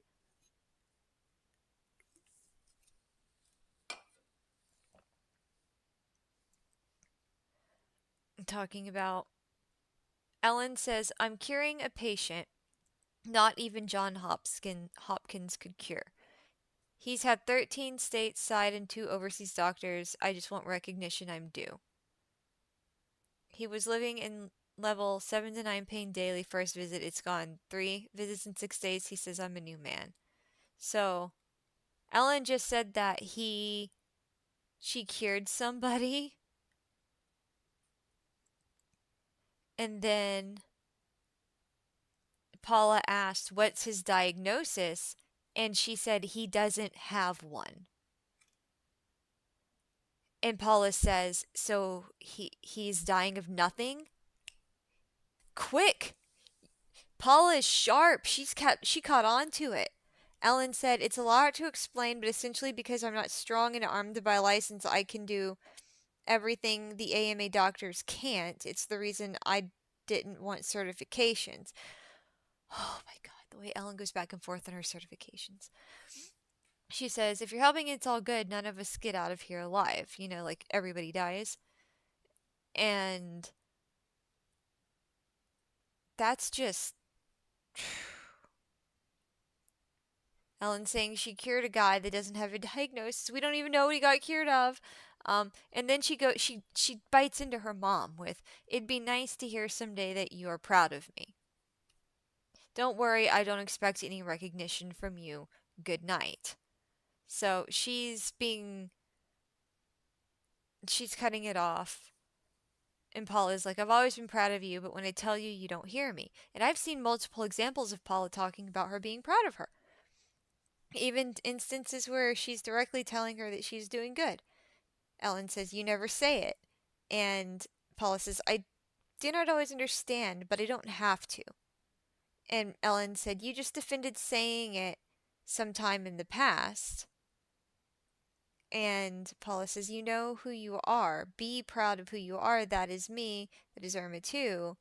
And Ellen's like, "Right. So you didn't congratulate me and you didn't say you were proud. Thank you. Be well. I don't know why you can't find the energy to muster emotional support towards me." So Ellen is just chewing at her mom.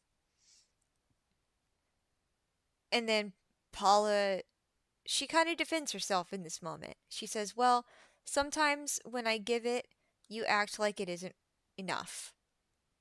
And then Ellen replies to that with, "But I have better things to do than care about my mom's opinion because obviously an hour of texting still can't yield a genuine token of appreciation.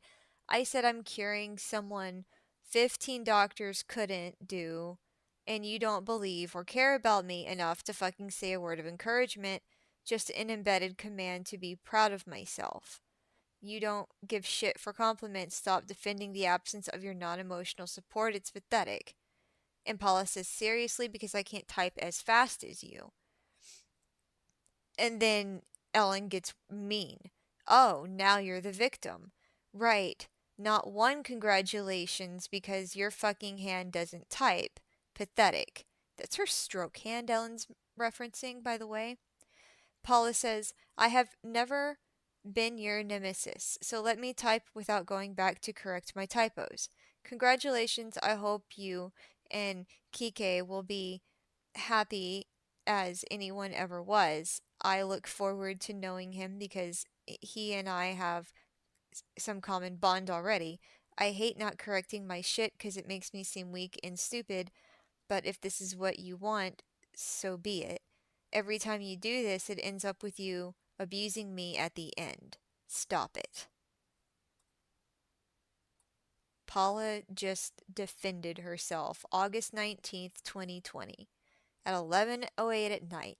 She finally tells Ellen, "Every time you do this, it ends up with you abusing me at the end. Stop it."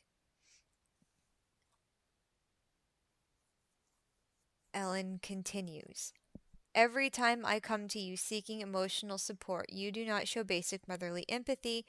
You narcissistically defend and make it all about you, to which you need to be corrected, and it ends in you pretending that you're an abused victim for being forced to show that you care about anyone but you, and his name is Kike with an E, but you don't even remember enough to say the man's name correctly." She probably calls him Kiki or Enrique.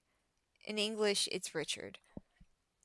And Ellen continues to argue, "His name is Kike, and trust me, it brings me no pleasure trying to share a firework moment with my main relative, only for every time she doesn't show support, turns it all about her, complains and defends instead of just basically being a considerate person in the first place. My inner child almost certainly doesn't appreciate knowing you'd rather defend your excuses for why you don't just say something nice rather than receive basic courtesy. Okay, well, I tried. Done, my conscience is clear. You still want to pretend I'm abusing you? All I asked for was some appreciation, and that was too damn hard and unnatural for you. Thank you. I will never seek your approval again, since it can't come naturally and you must be abused to send blessings. That's really messed up. Paula wasn't being dismissive. She wasn't being overly uh excited, but she was acknowledging Ellen. And Ellen, that wasn't good enough. She asked her to stop and she just went on. So, here we go. Buckle up. This is Paula standing up for herself 3 years ago.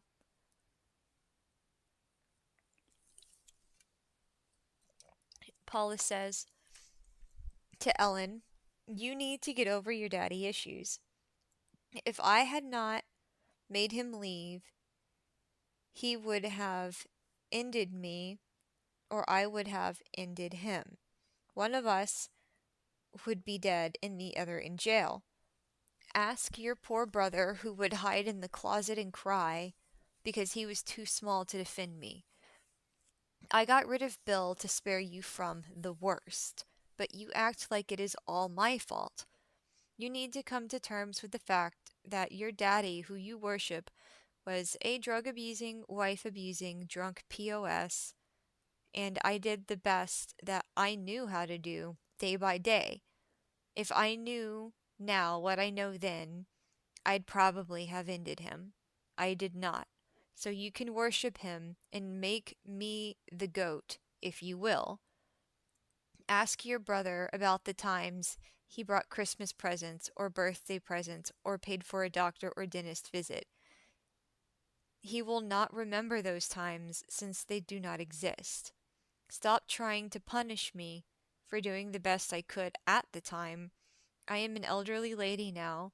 I do not put anyone's approval but God Almighty's, and He knew that I tried my best every day, regardless of what was on my plate, and regardless of the bruises on my face that I had to try to cover with makeup.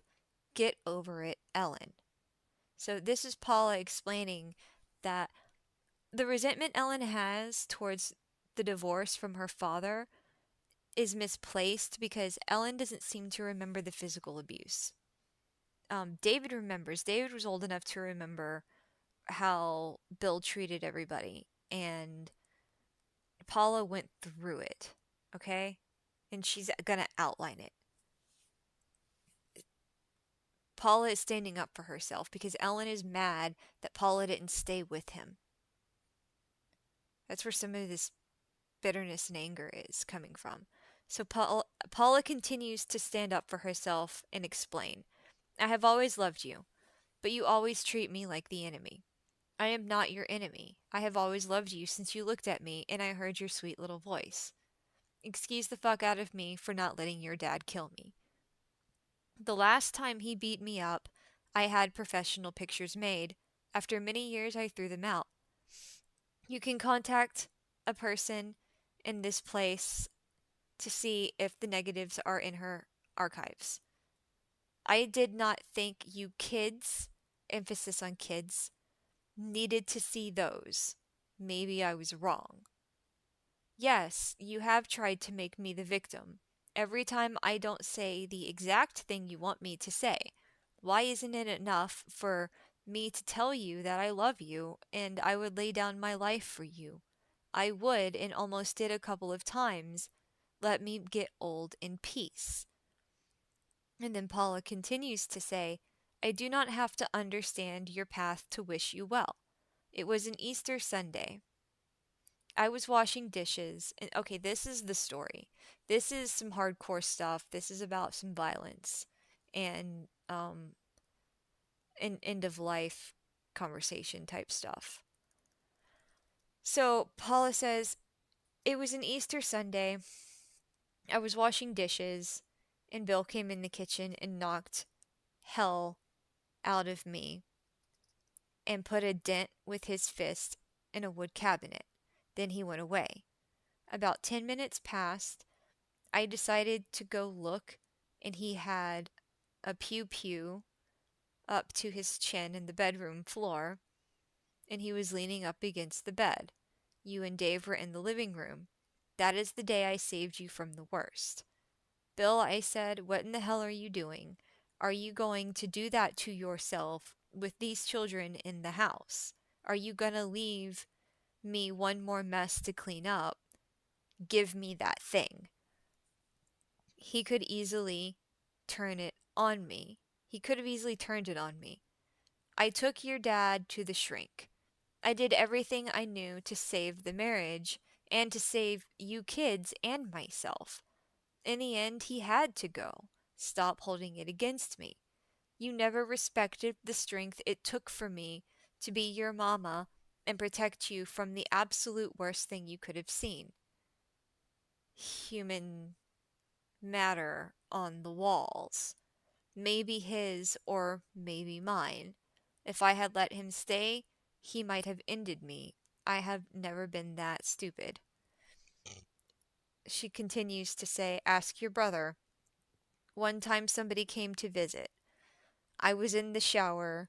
He came in the bathroom, pulled back the curtain, and began to beat the hell out of me for something she said or did. I don't know. Can you imagine being naked in the shower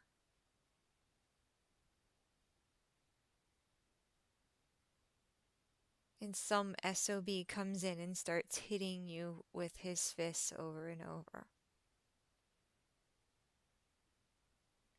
I was never your enemy. I was your protector.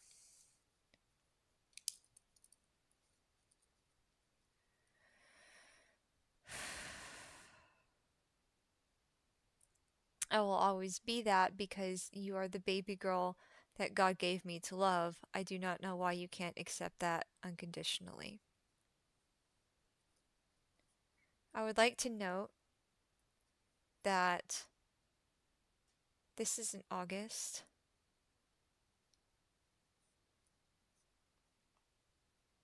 Where she's talking about Bill and the thing. Yesterday in the first stream, we discussed a little bit of the bill issue, this day being mentioned. And Ellen acts like she doesn't know what's going on, and she keeps pushing like she has to know why it happened, and she victim blames her mom and accuses her of things. So Ellen started prying this hard in August on this profile. Then she brought it up again in October on the work profile, and she continued to push. So Paula just told her story. She explained what she was going through and why she had to leave. And Ellen replies with, "Not my enemy, just not in the least bit emotionally supportive." I said, "You are not emotionally supportive." And then your bitch ass response was to get over my daddy issues, not even bothering to read the rest. So Ellen just completely disregarded everything her mom said. This is Narcissist 101. I'm surprised. Ellen's not posting those videos to help people get over being narcissists themselves. She's posting those videos to show people what she fucking does to everybody. She's proud of it. Like, look at this. This is an art for her. 2 days later, I can't forgive the fact that you refuse to apologize for anything ever. You defend you did the best you could, but you never say, "Hey, I fuck up and make mistakes," and somewhere in there I realize I sucked somewhere in the situation too. So Ellen wanted Paula to accept responsibility and blame for being beat up. Okay, so you always choose righteous victim instead of what are some things I said and did. You never apologize for the parts of you that suck, and then you deflect it's a daddy issue. No, it's a Paula issue, and I can't forgive that you let David think he was the man of the house and your protector, but all he did was be a hypocrite. Do as I say, not as I do, and then you allow him to beat me and act like you are thrilled he did. I don't know what happened in that situation, but I understand that Dave said that Ellen strangled him. She attempted to strangle him. She went for his throat and she attacked him, and it initiated a two-way fight. But that's not surprising coming from her. I watched her attack my dad, who was 6 feet tall, when she was a teenager and he was doing his disaster preparedness training. Like, he was at the peak health, and she's lunging at this military train personnel like it's nothing. She just, no regard. So her attacking Dave, which she told us about on Facebook the other day, this could be referencing that, but I don't know. um Ellen goes on to say, "It's like I can't let you die without apologizing for the parts of you that brought that karma." So there, she's referencing her mom's death again. "I can't let you die without apologizing." So she has to force her mom to apologize, and then she can die.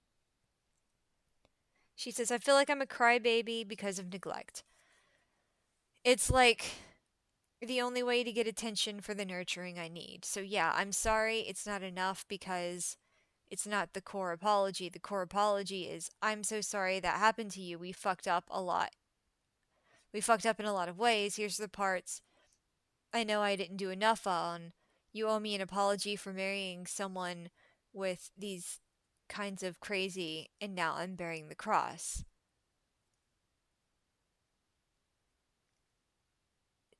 Wow. "My choice in men has been near disastrous more than once." And Ellen says, "So apologize." And Paula says, "Ellen, I'm so sorry. I never started out to make you unhappy. I never wanted any of us to be unhappy, not you or Dave or Bill or anyone." Ellen continues to dig. "Take ownership for your poor choices, Paula. I can't stand it anymore." And Paula says, I always have. Just because you don't pour it all out to you does not mean I am not aware. I always tried to hide my unhappiness from you. I still do. It isn't your cross to bear. I own it. I was trying to protect you. If that was wrong, I apologize. And then Ellen says, stop acting infallible and unaffected. I need to see you be human. And then address change again. Don't contact anybody.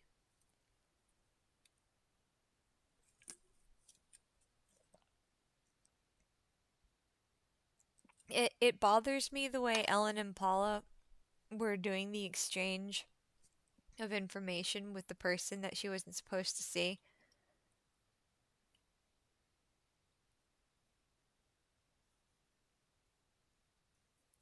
And now here they're talking about health issues. It's 2020. She's cutting some guy out of his life because he's got issues, you know? She really needs to work on her issues. Paula is right. Don't know what this is. Let's find out. Mom, guess what I just noticed? So I'm looking at these Care Bear placemats, and I've got them over here at the FedEx because I'm trying to print them up and make copies of them for my friends and stuff. And I just noticed that the artist's name is Elena, Elena. I'm like, I was Elena in Panama for like 4 years. That's still what Kike calls me. And like, so I'm looking at the pictures, and each one of these unique, beautiful drawings has her name all over it. So that's pretty randomly badass, Mom. Thank you so much. That's crazy. Dude, when I told you that these Care Bears would help, they have helped so much, dude.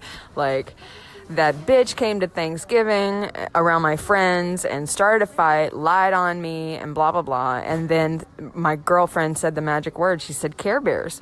And I was like, oh, did you just say that magic word? And like, I was able to go outside. It's still so pretty, and it's activating that place in my inner child that needed all that help. So I'm really thankful. And Dave, my new boy Dave, has been an amazing company. So I think you'll like him. And giving thanks for your prayers, because I did find somebody who is good enough for me. And we have so much in common. It's really crazy. So Dave and I met at Plush, which is unusual because I don't usually meet people that I like over there. And he's been hitting me up periodically during COVID, but I had my head up Jason's ass. And so did that, and then he popped into mine, and then I saw him on the street, and we went and had our first date, and it was everything I had been molded into one. So I was really thankful for your... Okay, I don't care. She's being nice to her mom, though. So listen, Mom, if you know this woman, and she still has any more of those lunch boxes and stuff, like, I'm awesome. And if not for me, then it'll make me a lot of friends. My friends were so excited, man. We watched the Care along and tried to get along with her, and everybody saw that she was impossible to get along with, and blah blah blah. So I mean, and then so I took back my Bernie Sanders dolls. And the Sanders doll was on top, and she's like 5 years older, so she's not into Care Bears anyway. I'm not even. And then I proceeded to give all of my friends Care Bears right in front of her. So the place in me that is correcting, and I'm like, that's not me, that is like, ha ha ha, I'm amused by it. I'm like, oh, no, that's that shit that they're carrying around, infesting in our lives, and I'm just like, I gotta get it out of me. So, thanks to all the prayers being answered, I have a shaman, he's a facilitator from... I can't listen to all of that. So yeah, so like all of my friends have their Care Bears, and the Care Bears are going to the club, to the show. I'm super excited. I'm in there, yeah. And No.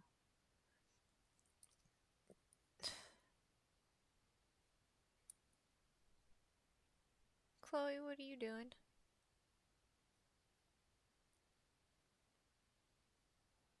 $2021. Love you, Mom. Pray for me going through it. Yes, baby girl. They're talking to each other. How are you? Being nice to each other. Talking about an outfit. Ellen's going to give it to her stripper girlfriend. I would really like to point out that Ellen likes to talk down on other people's choices, but then when it's her framing it, her friend is a stripper and she does healing work as an adult, not safe for work, independent contractor, all that's fine for her. But everybody else, if you're outside of that, I don't know, gravity, she's like a freaking planet. Uh, yeah, you don't have a place to exist. So that's great. Just casually, yeah, I'm gonna give it to my stripper friend, and then going and disparaging stripping. Like, you're funny, Ellen. So then here she goes. September 6th, 2021. 2 years on the day before Paula died.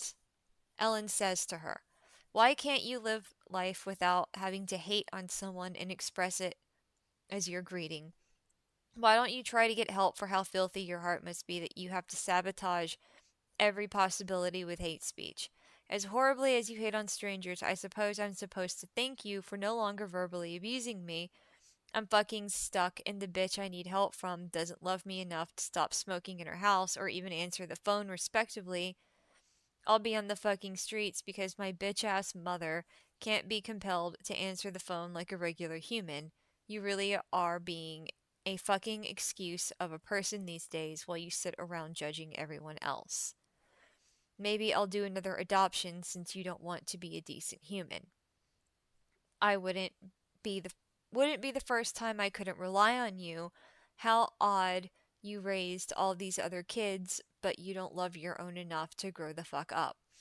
Always remember I gave the first one away because of the nasty shit you let fly out of your mouth.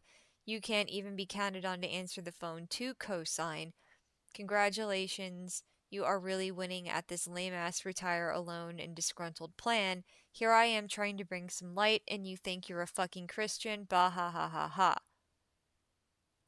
Yeah, those were really kind words. That now she's saying she talked to her dad about things.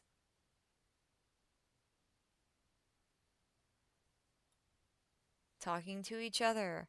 Ellen talking about the brain booster things over here as well. Now she wants to tell the other kid, the first one, that she's going to have a sibling, but it's like,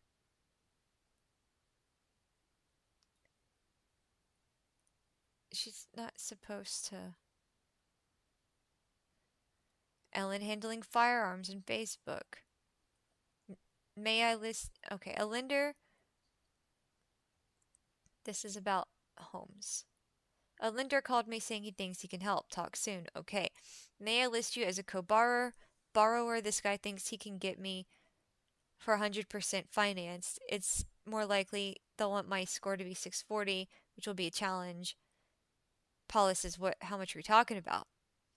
Ellen says, if I start my co-borrower, it could happen within 3 weeks. Maybe nothing out of pocket. 3% done for us. Paula wants to know how much is the loan. Ellen says, I'm going to start with asking for 420K. She's using Zillow. Zillow said I could afford up to 2,700 per month. That's about 380K. I'm trying to keep it under 300K. My goal is 1,800 to 2,200, a few hundred on top every month to pay down the principal. Paul is telling her not to forget about the taxes. And then Ellen says, they understand we're trying to write a loan for a 501c3 that I will refinance as a church, which is property tax exempt, which is why I say 220 with TTNL. Paula says, I can't help you with down payment because Social Security fucked me and they overpaid me. They say they overpaid me, so until they recoup $8,000 from me, I'm living on $2 in my savings, or $2,000 in savings. Ellen's like, oh crap. Well, I wasn't trying to ask for down payment. Chris can help up to 10K, but yeah, I'm trying to get 100%. Well, closing costs too. Ellen's not even concerned about trying to help her mother. She's like, oh, you're living on nothing? Oh, well. So back to talking about buying a house. Um, she says, Paula says to Ellen about the situation, honestly, if you want my name on an appointment or an apartment or whatever, I could cover unless the lease was really long. But I do not want to co sign on a house I've never seen a picture of and know nothing about. I could end up losing my own house. So Ellen dismisses that. Right. So, well, it starts with getting approval amount. Then we find something in my range. And generally speaking, 4 bedrooms are highly coveted. So access to foreclosures. Can totally give you the logins to look at the houses and stuff. And Paul's like, in the meantime, get an apartment before you end up on the street. Ellen says, and really, you losing your own house isn't the concern. I've studied foreclosures. I know how to transfer loans. Once Kike finishes school, we fully intend to handle the house payments for you, me, his mom, and my dad. His dad will be paying his own debt. I don't qualify for these places with the 585 score. I'm filling out this application. And she says, it's my concern Kike isn't even here yet. They're talking about her credit score. She's helping Ellen co-sign for an apartment, which we saw some of this messaging going on in the other profile.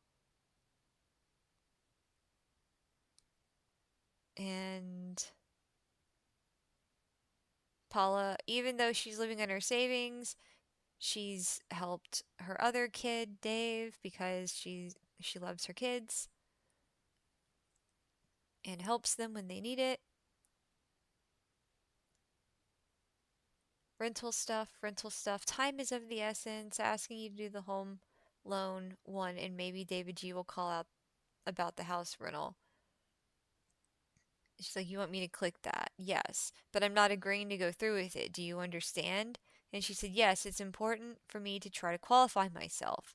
So Paul's like, okay, I'm on it. Thank you. I'm contacting the guy about the house rental now. So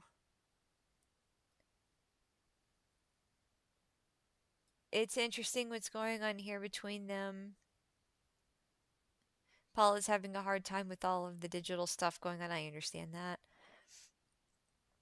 She says, Kike loves the place and said, I love you, I love the baby, and I love your mom. Really happy. She's helping, thanks, mom, to pull Paula's heartstrings. So Paula says, so I have only one other asset, but I didn't know how to add it, so I skipped. It's a mutual fund account worth about 50K.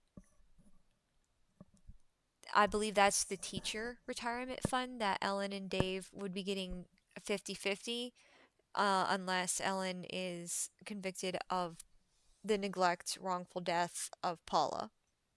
And then I believe she wouldn't be entitled to insurance claim. It would have to go to Dave. So Ellen says it didn't have a space for mutual fund. Interesting. I personally would liquidate it or set it in Bitcoin. Ellen's trying to tell her to take her 50 grand out and do something else with it.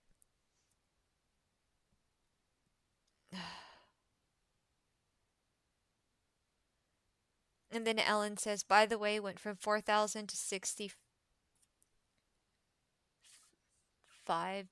this year, so it's easy to choose. I don't understand what that sentence is. Paula's not going for any of it. She's not doing that Bitcoin shit. Good for her. Okay,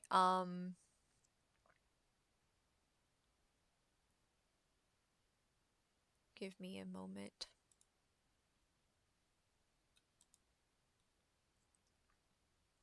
I need to scroll past some shit that I really don't want y'all to see.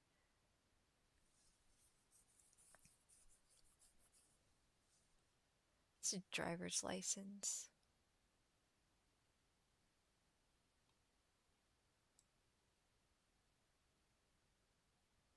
Okay. So then we're talking about the house, email, signing up for stuff. I uploaded all I could, then it snagged. Hell, even had to let them in my bank account. I don't know. what it did. We're gonna go back. Fucking hell.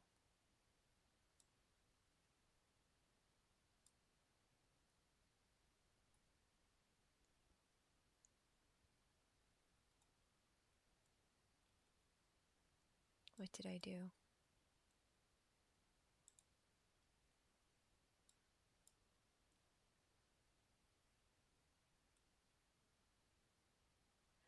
Y'all, my computer's having issues. I'm trying to scroll past some information that I don't want shared.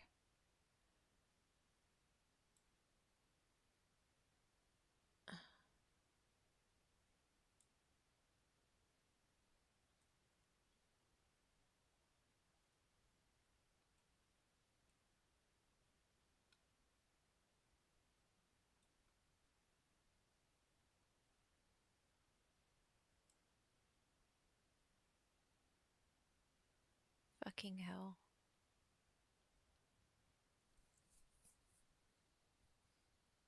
I have a hard time understanding these windows. Well, it looks like it re-fucking set. That's a problem. Well, we weren't that far from it, so we were actually near the end. I need to look at this without you. There. Now I can scroll.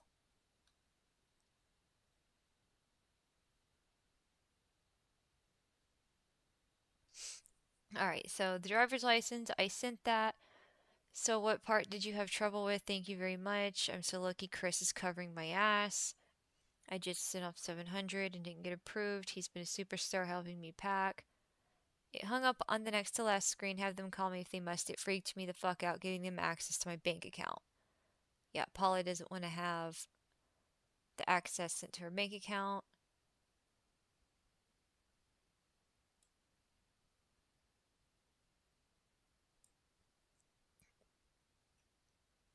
And they're discussing the urgency of getting the unit. Ellen is looking for furniture. Pray for it. What's this? I think I had my first weird pregnancy thing happen. Oh God. Last night I kept dreaming about pizza. These full moon drum circle bomb. We're all just trying to eat pizza together. Eating pizza and... Nope.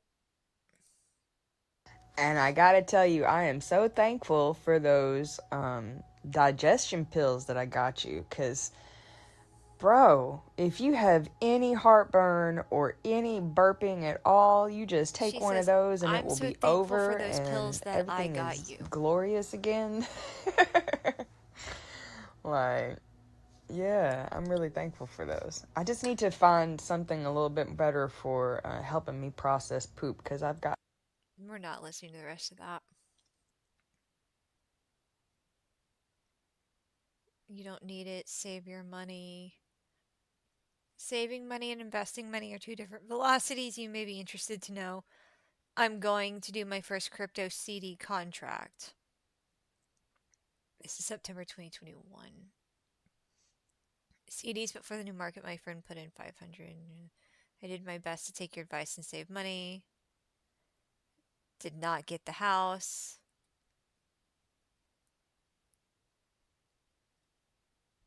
It's fine to put down more than 5K to help me. A house in his name is husband behavior, and we haven't been together for over a year. Forever thankful for the present. So,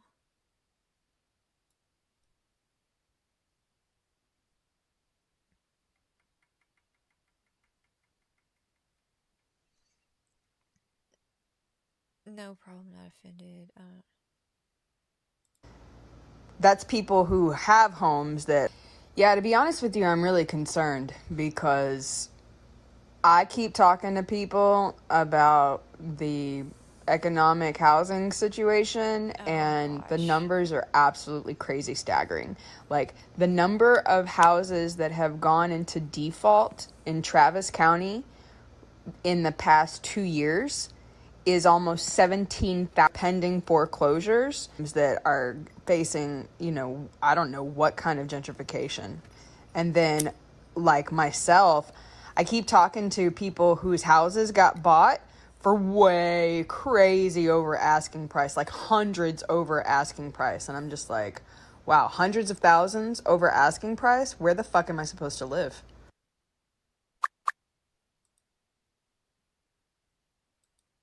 Didn't work on his financial plan, even though he could have. Try to put it under his name. Help me and try to put it under his name. But he didn't work on his financial plan, even though he could have. Because I helped him negotiate getting 1% of the restaurant, even though it's the same fucking place. I make more decisions, and he's supposed to have more income because I helped him negotiate getting 1% of the restaurant's profits. Like, I'm praying that will help him some, but there's a seriously solid chance I might get stuck in this apartment at $2,500 a month, even though it's the same fucking place.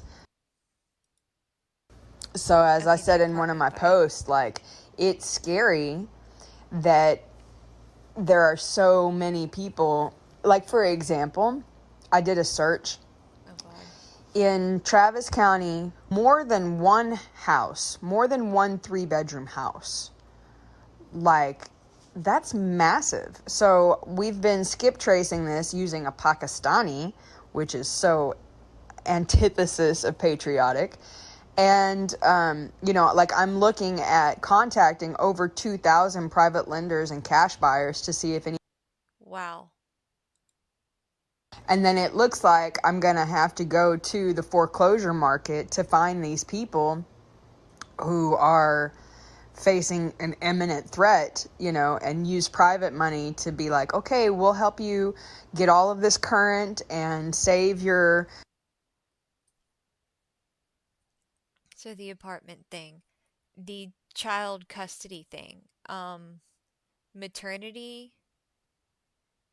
She wants child support from the father, and he has to do a genetic swab, which I believe it came back not him.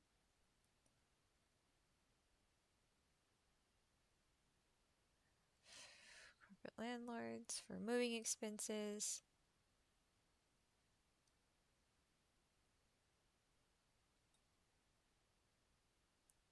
Chris just made an investment with me to create another neurogenesis product. Working on formulas, mushroom movement. So I've been doing that for years now. At this time, we're engineering a stack that he tested on 4,000 participants. I want to see the study. She needs to link the study. She says, I just hope I can find a company to bottle and seal it according to standard specs. Very grateful Chris's willingness to help. We still have a great friendship, almost 7 years. And believe me, even after seeing so many of my worst days. Reasons to hate you and not trust you. What is this? Speak to your children as if they were the wisest, kindest, most beautiful, magical humans. That's what they believe they will call. So that's a really passive aggressive message to send. Hashtag reasons to hate you and not trust you. So a whole bunch of unsent messages here from 21. Probably her being angry and threatening Paula. Hello, Michelle Santa. I don't want to read any of that.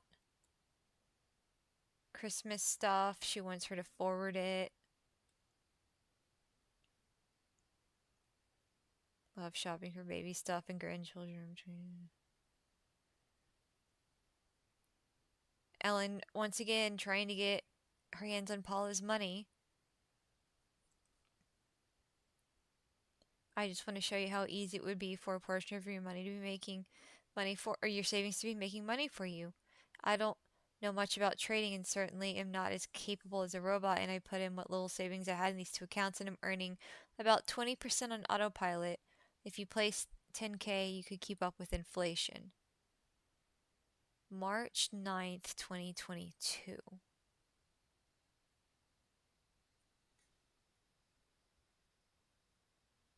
What is this from?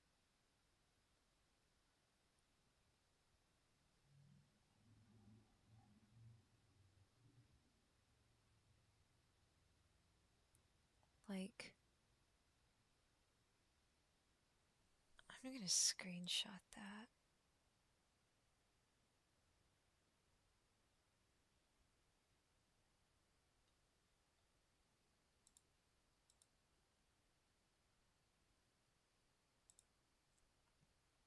That's better. Bigger screen.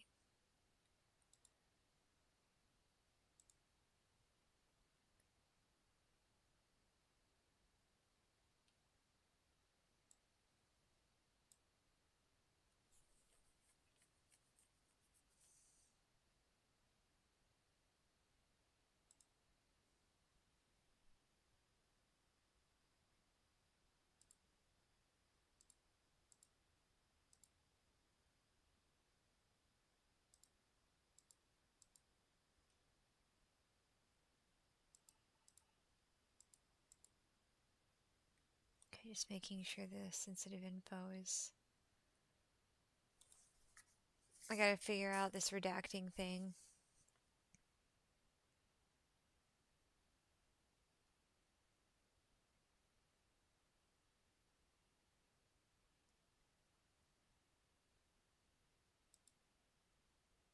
The computer is acting slow because it is very labored. It hasn't been restarted in a couple of days. I should probably restart it after this.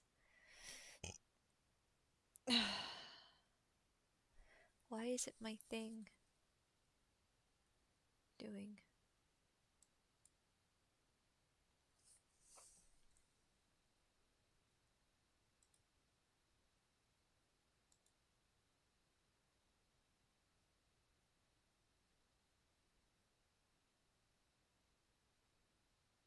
Let me save.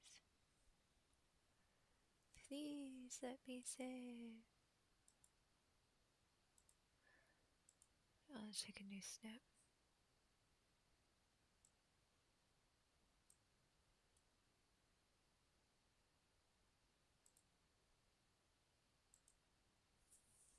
It won't let me save it.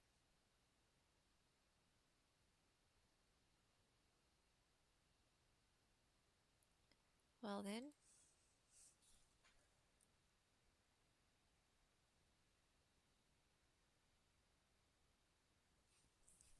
This is what we're looking at. I don't know what it means. If this is the profile that she's using, or if this is just some chart to show you what's going on with Bitcoin. She's got a million fucking tabs open too.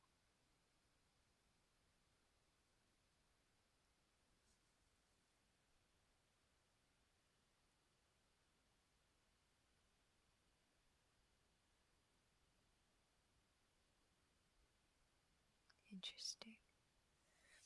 So, my computer won't let me save it.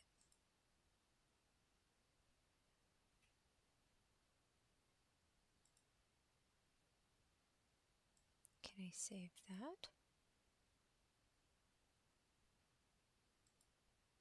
Nope. Well, at least it's live, and we zoomed in on it. I'll find a way to save that.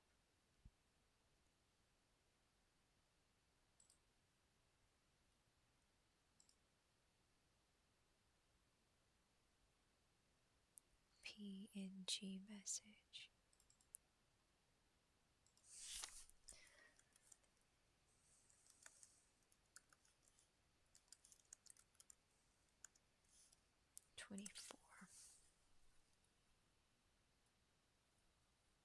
I don't know what it means, so I just want to download it. Look up Nail Aprons, was playing a game. It's, oh my god. Here we go again. Now it's a 1 year 1 year from Paula's death, September 9th, 2022. I'm playing a game. It's called How Negligent Can Paula Be? Today I'm taking our pictures with Willie on the 6 foot tall weed. I'll clean up the plate once you complete a task, but not more hints on what it is. The object of the game is to make fun of how negligent you are versus basic human decency. So when you do the right thing, there will be rewarded normalcy. When you continue to neglect what's right, it will be documented. So Ellen is mocking her mom and saying you have to act right, whatever that means to Ellen. And Paula says, well, Daniel will be here tomorrow. She's not trying to defend herself right now. And I am not budging until he's paid. I clean this house every week without thank you.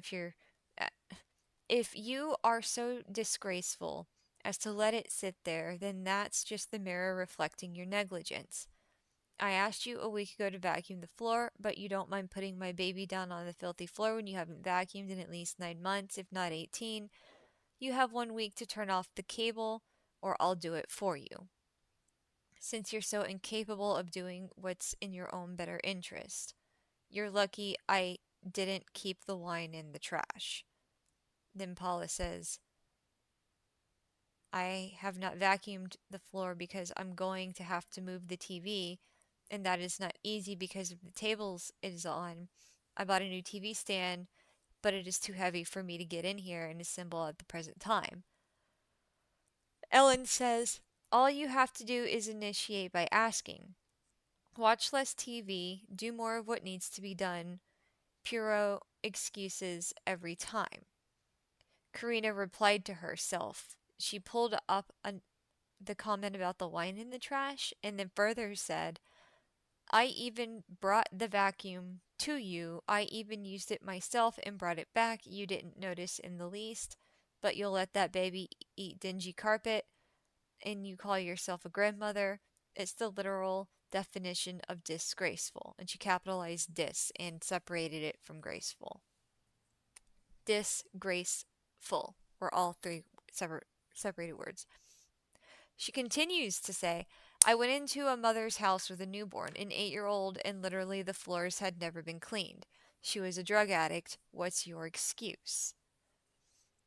And then Ellen continues to mock her further by saying, Hi, my name is Paula. My husband divorced me for being a negative Nancy, and I've chosen to be depressed and resistant until the day I die. So I give all my power to the devil and let Satan's minions eat away at my life force because I don't love myself or anyone else. I'm not worthy, so I make everyone else pay and feel rejected as well.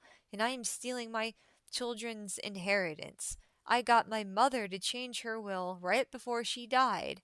I sold the farm, what was supposed to go to my children, and I used the money to pay off $40,000 of credit card debt that I was never going to get out of, and then I built this house that I didn't take care of. I blame my ex instead of dealing with how I created and caused the causes and conditions for hardly anyone being able to respect me.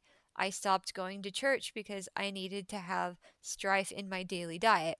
I'm richer than 80% of the population because of my parents' legacy that I got to inherit, but I act to broke even but I act too broke to even pay attention. While people are starving everywhere all over the world, I throw away food that I don't deserve to eat, and I'm super prejudiced, so I don't eat it unless it came from a restaurant. I also can't give a compliment and refuse to live in a state of gratitude. These are some of the reasons my husband's left. And Paula very rightfully responds, and yet here you are spewing the hate. So now Ellen's angry that her grandmother chose to sell the farm that they had, and Ellen didn't get to inherit it. So she's bitter about losing the farm. And that credit card debt, I'm pretty sure that a lot of that had to do with Ellen. So moving on. Ellen continues because after Paula stands up for herself and says, "Hey, you are spewing the hate," she goes into, "I'm just holding the mirror to your emotional immaturity and all the shit you neglect to transmute. You make us wait in shit instead of making it golden years. I'm Paula Sue, and I'm a covert, vulnerable, passive aggressive narcissist, but I'll tell the person intervening it's them. Before I arrived, you didn't even get dressed for a week, and you act like I'm the problem. No, bitch, that's you being low vibe, making us swim in your bullshit. Always remember, this is why I gave the first kid away. Same old shit, different day. You only want us gone so no one will witness you end yourself. Addictions don't like accountability." Well, Ellen, neither does your narcissism. Just saying. Then she sends her nothing until February of 2023 on this account. It goes from September 9th, 2022 to February 3rd with an unsent message, or February 2nd with an unsent message. And then, "Please put this on for my baby to hear Dr. Dyer." Ellen's asking her to do things. She's telling her it's raining to go save her cigarettes. "Drizzle, go save your smokes. Roger that, and thank you. Buy some onions too. Please share the following party rules to my daughter." And I hate this. That's not her daughter. And this is what she's trying to tell somebody who's going into college what to do. A young girl who's there to study for medical school, and Ellen is listing party advice.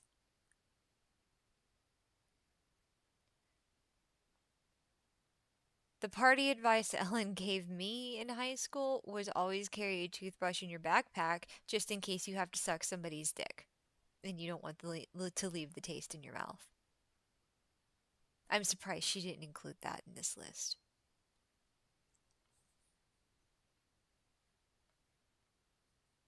And now we're talking about epilepsy.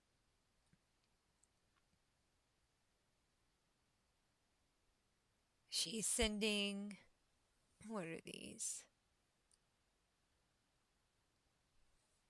Non-epileptic attack disorder and Todd's infant seizures. So this is referencing then the time that the kid went to the hospital for the seizures. Now it's May 2023, and that's it. No more. So then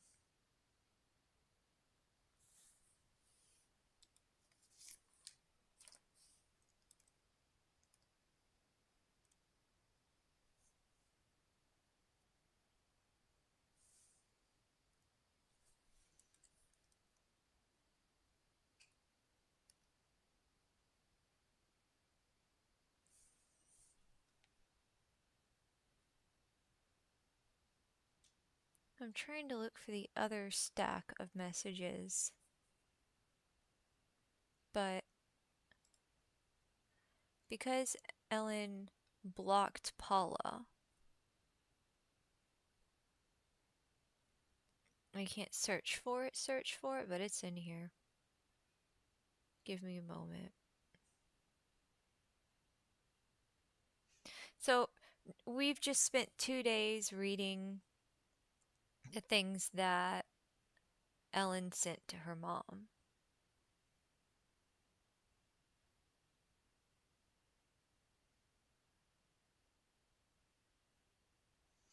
The tone in her voice, the words,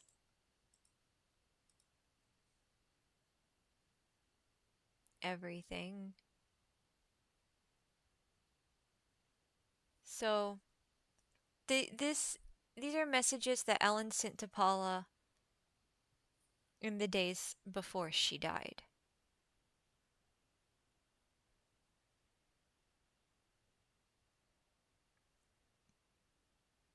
June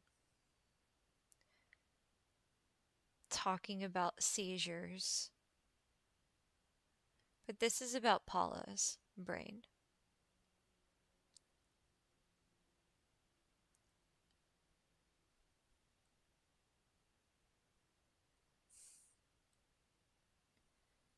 So, Ellen wants to use this as evidence for the judge and work in not patronizing the stupidity of this event, epilepsy for kids, I guess. There was no ambulatory EEG available. It's what she called malpractice. An EEG can usually show if you're having a seizure at the time of the test, but it can't show what happens to your brain. So even though your test, this definitely's got to be about the kid. Now she's sending her food advice. So a bunch of the stuff that Ellen says she's making is the stuff that's going to upset Paula's stomach. So, there's that. And then this video that I'm not going to click. If how you're working isn't working anymore, it might be time to start making different choices, I guess is what's going to say. TD Jakes, I've heard of this guy. Do not listen to him. Don't listen to TD Jakes. And then she sends her the meaning of anos... anosognosia. Anosognosia? Fuck it. It's a neurological condition in which the patient is unaware of their neurological deficit or psychiatric condition. It's associated with mental illness, dementia, and structural brain lesion. It's seen in the right hemisphere stroke patients. This is where I'm like, it's August 17th. Paula is still alive. And she's sending her Paula had a right brain stroke. The left side of her body was affected, and she had paralysis, and she had to have physical therapy to get all of her motor function back on the left side of her body. And right side stroke, right hemisphere stroke patients, she's trying to set the stage that Paula doesn't know that there's something wrong with her. It's perfect because then Ellen can be the one to watch it and manage it. See what's this handy little... Certain healthcare providers and other licensed staff have the authority to place a patient on a 1799 hold, which allows them to remain in an involuntary medical hold for 24 hours, while the facility attempts to locate a healthcare provider with the authority to initiate a 5150 hold. She's sending her information about psychiatric holds. So this seems to me like she's been threatening to lock her mom up, take control of her stuff. And then this is a picture she sent, no context, but then August 31st, unsent message September 2nd, and then Paula died on September 6th. But this is the video that Ellen sent to Paula. I would like to first warn everybody about the language. Ellen's going to say some very bad things. Actually, I may not even want to play this video. Hold on. We have to ask Google a question.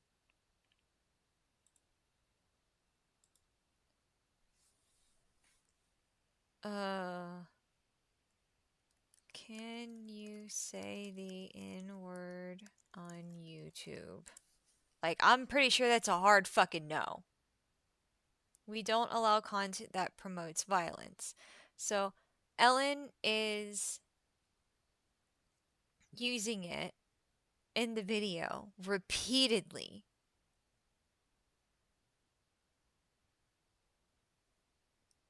I don't want to get my channel shut down because of her using it. I'm gonna have to download the video and figure out how to bleep it out because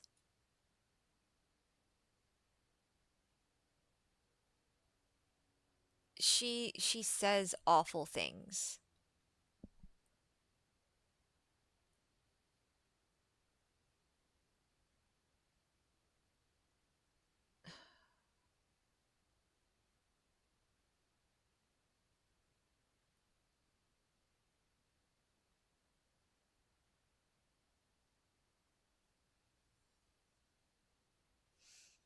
You know what? I'm gonna read the Ask Reddit. What do we got, Reddit?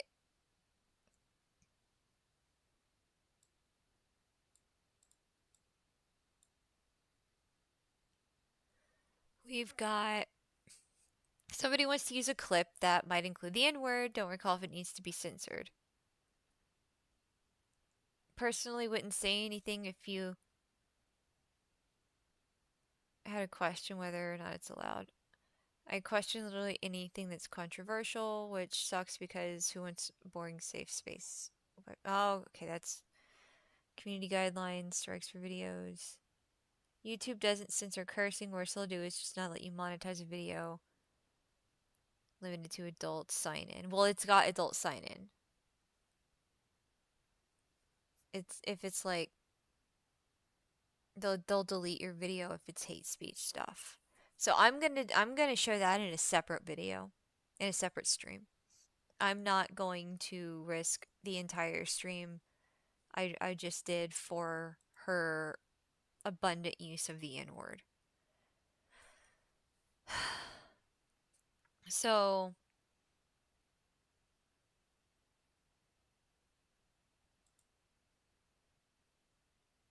I just want y'all to see this now.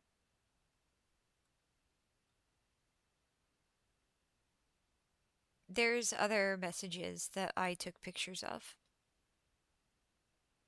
because I wanted it documented the way Ellen spoke to her mom. And then I wanted it documented anywhere that Paula may have mentioned how Ellen treats her.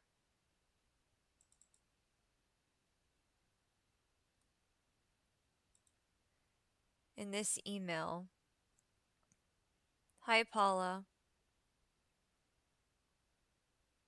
I just wanted to tell you that Daddy says a big hello. She sends a message about things.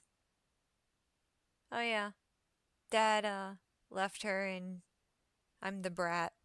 She was very bitter. It was in 2014.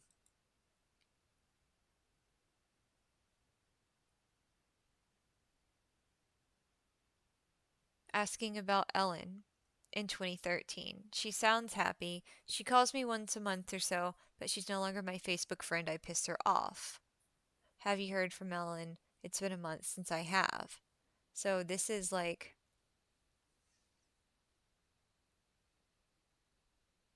Paula asking again. Have you heard from Ellen? Tell her that both her mommy and her daddy are concerned. Everything I do pisses her off. 2013. This is a theme with Ellen. This anger and hatred is deeply rooted.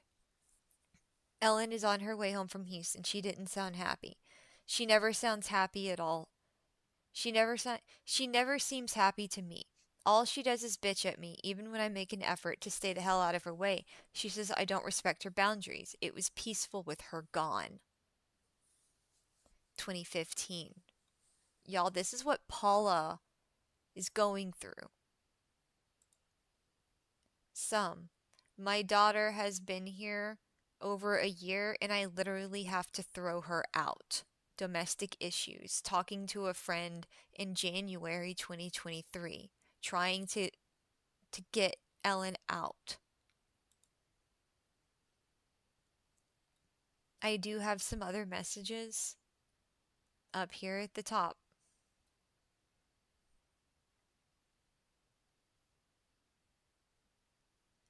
For some reason it didn't.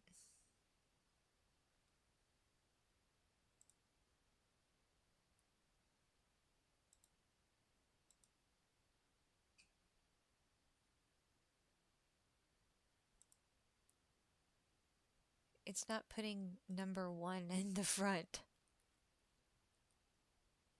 There we go.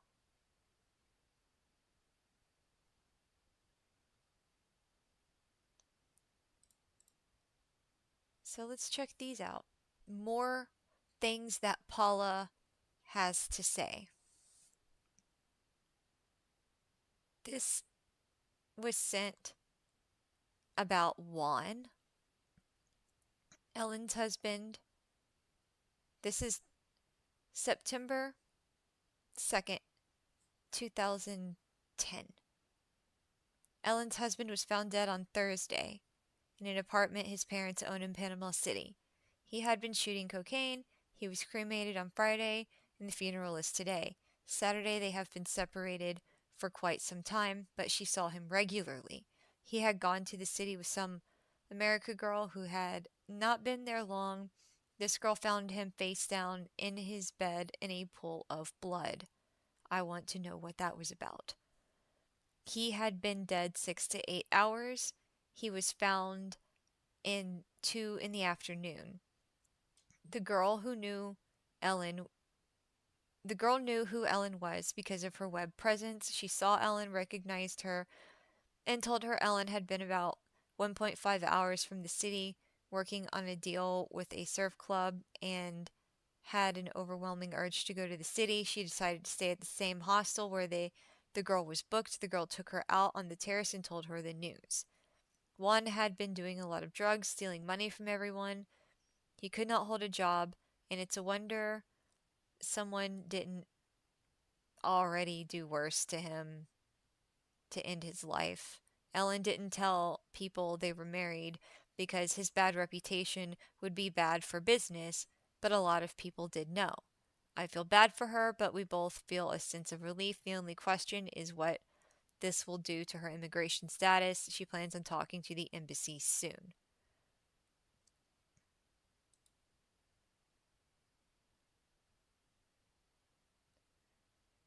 Wishes that Paula has. The reason why I didn't black out the name, I'm sorry, is this is about the items Paula wanted to leave to her granddaughter. She had things she wanted, to express. This is group chat. This is talking about, I don't know. Marriage will give him papers in the States so he can develop his music career and maybe finish law school there. And then I'll finally be able to get Panamanian residency so we can stabilize the future foundation. He's coming here. He'll do great musically. When Dad passes on all those guitars, he can deal with it. I'm thinking to do a music hostel. Like, she's planning on what to do with her dead parents' things. He's a better escape plan than Juan was. A better escape plan. I'm just saying. That's why I saved this one.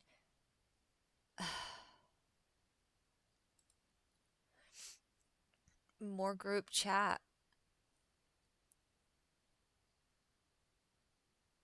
Paula says you have to start saving for retirement since you have no pension plan in your work. And Ellen says, in my old house in Puerto Rios, and a hostel, and a microdose product line, and a gentleman suggested I should lease my cancer product line to life insurance companies. She says that's where I'm needed. Yeah, so Ellen is boasting about having assets in this portion of the group chat. And then more group chat. Paula, when you speak to the kid, give her my best wishes and tell her I'm proud. And then Ellen chimes in, and this is in 2020. Enough of this shit. Why the fuck does Bill not have contacts still? This is not acceptable or permissible. It was supposed to be an open adoption. We are all healthy enough and sane enough to say hello. No, Ellen, you are not sane or healthy. I'm just going to say that right now. It is my opinion that sanity and health does not produce the messages and things that I've seen going through Paula's contact history. And so she's pushing. She's throwing a fit and she's pushing over something that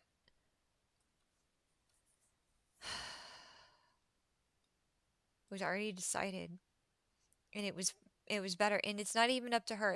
If that person does not want to have contact with her, she has every right to not have contact with her.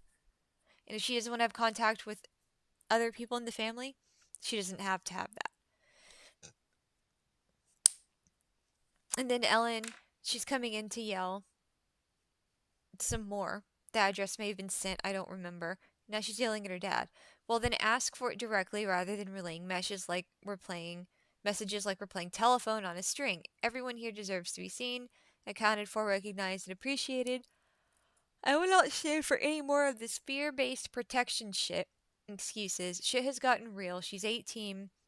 This is what I came back for these times, and by God, we are pulling the band aid off anyway. This old identification of too fucked up to know her, that is the past. This is now, everyone needs shared contact info. So she's pushing, she's saying, oh, I was fucked up in the past, but now I'm better, so that doesn't exist anymore. All of that crap doesn't matter. I automatically get all my perks back. So she's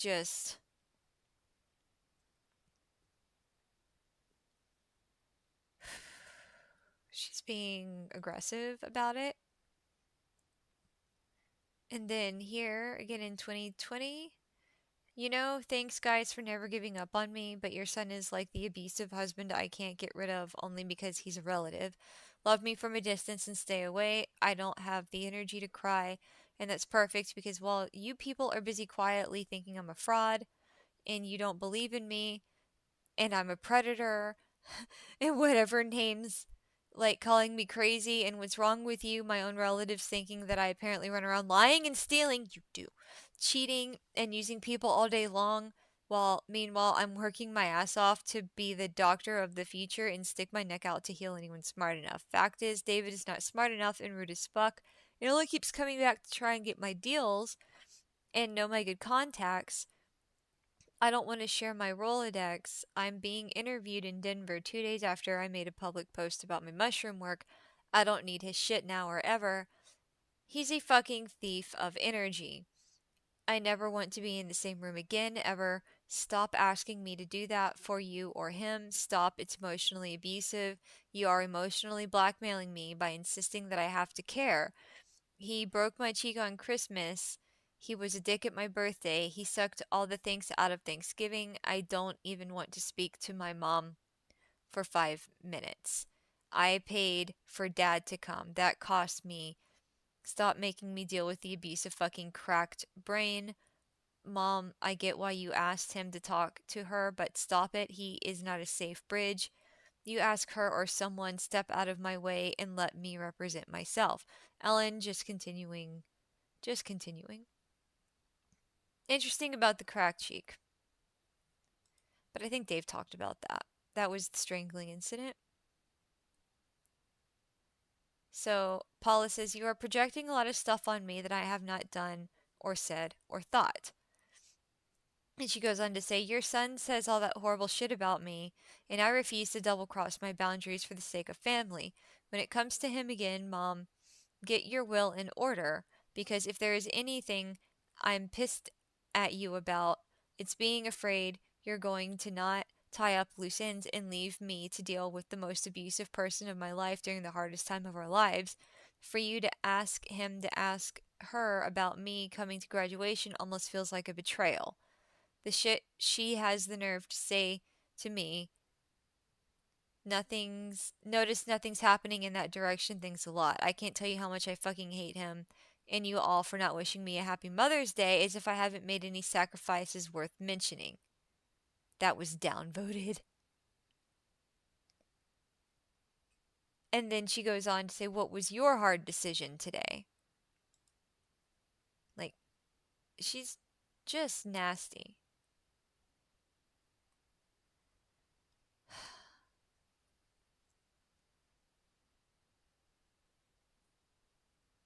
So this is Ellen in the way that she speaks to her family. Her mother, her father, her brother. If Dave had uh, a contact with Paula in the Facebook Messenger, I didn't grab it because there's so many contacts in here. I can't even get back to the beginning. Like I wanted to see if I could go back to the beginning of Paula's contacts and see if there's a trail of Paula discussing the times when Ellen abused her when she's talking to friends.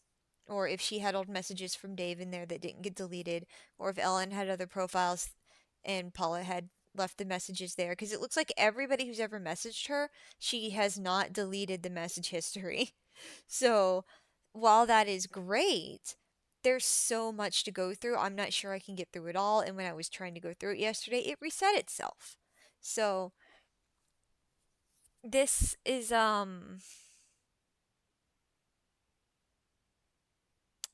this is it.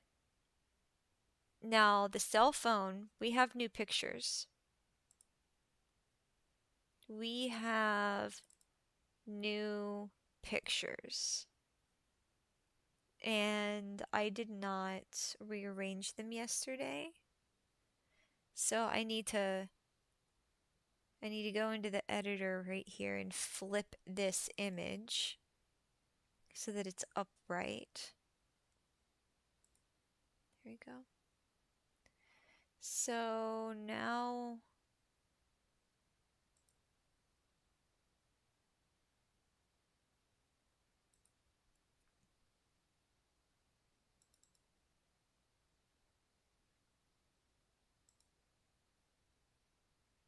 so these are pictures of Paula's phone. You've seen this one. You've seen this one. You're such a fucking drain. Helping you is such a fucking drain. Don't ever act like you're doing me some huge favor. It always comes with a massively ungrateful cost.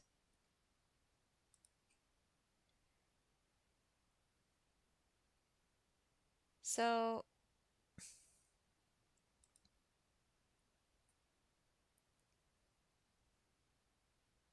we need to read these in the right order.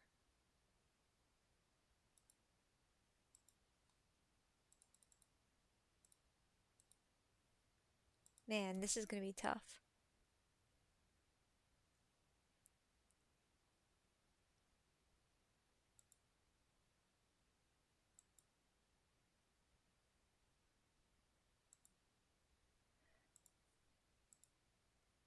Okay, I'd say you're welcome, but this is the rest of that message, y'all. I told you it was here. This is still just some of it. This is Ellen saying this to her mother. I'd say you're welcome, but I won't lie. You could say thank you, you know. I've got images on my Instagram of actual starving African children.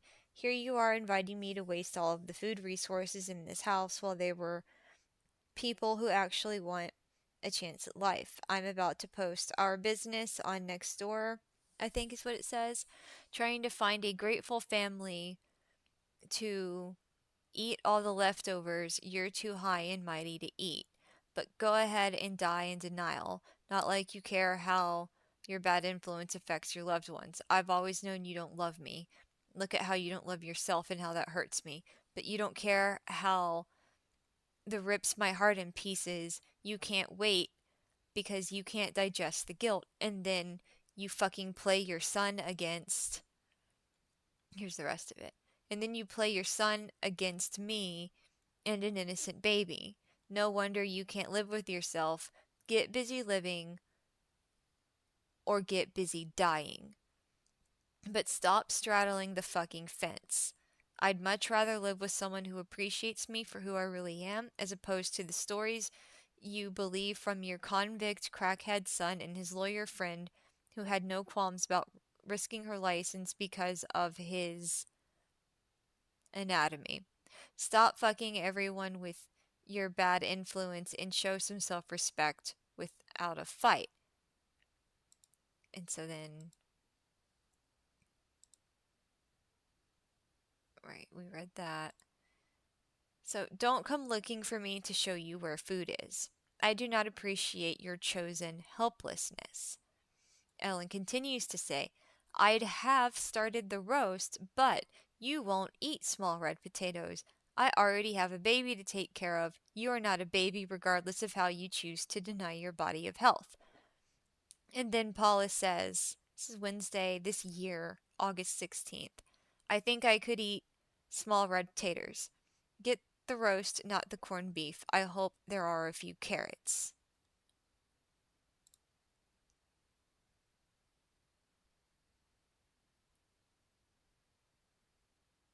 And I guess this came before all that. Made food 5 times on the shelf max box of takeout would obviously be something to look at. I'm not caring for you because you even has Subway that your friend brought you, you won't go get. Help yourself. You tried walling me and the baby up instead of looking to help yourself. So tired of your dumb control dramas, the dishes would be clean, but I had to empty all those containers of dead food. There are actual people starving in the world. Fix yourself some oatmeal and stop trying to triangulate and scapegoat me. And Paul is like, why don't you try to enjoy your evening instead of lecturing me? I'm done. Ellen continues on. Because, remember, you don't support any of my endeavors without a fight or total silence. The amount of fight I've had to go through for you to be a normal person is outrageous. I dare you to eat something from the fridge instead of blaming me for having to shove reality down your throat. Anything good you do get eclipsed by all the not caring you do. I'd love to enjoy my night, but here we are again. You making it my fault. You don't take care of yourself. Go microwave your food and be there for yourself. No one else can do it for you.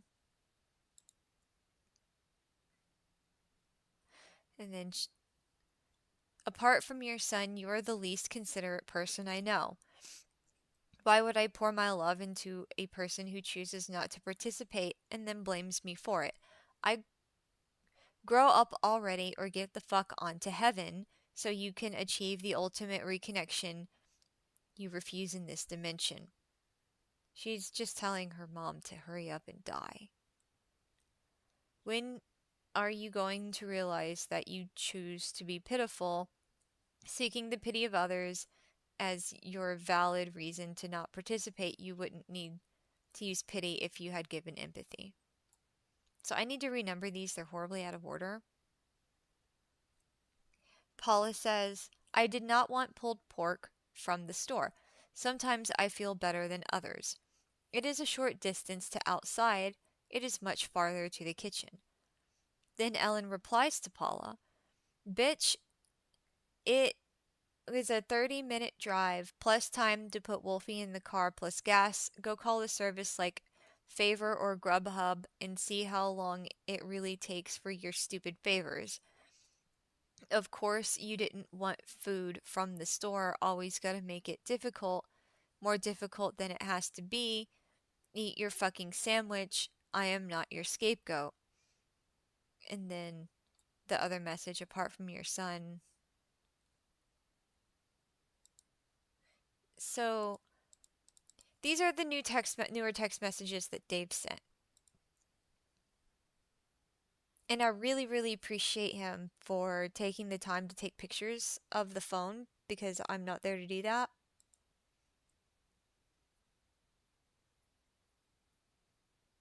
I think a lot has been going on behind the scenes. It was a lot reading all of this stuff out. I'm not gonna lie, it's upsetting, okay?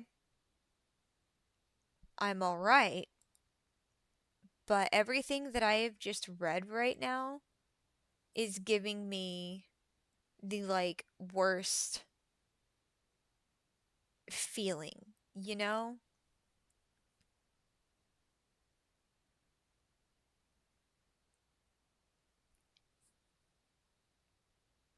I think it's weird that it years ago Paula saw something that Ellen posted on a story and said, "Oh, this looks like those little paperweight ashes." Yeah, paperweight ashes. So, Dave making a post So yeah, I'm logged in. I'm here. I'm in it. Let's check the notifications going on in our Facebook over here. I'm not gonna share all of that.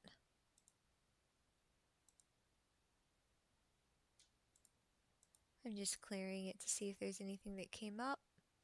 Nope. So that really should be it for this stream. I want to do the message, the video message that Ellen sent. But because of its, you know,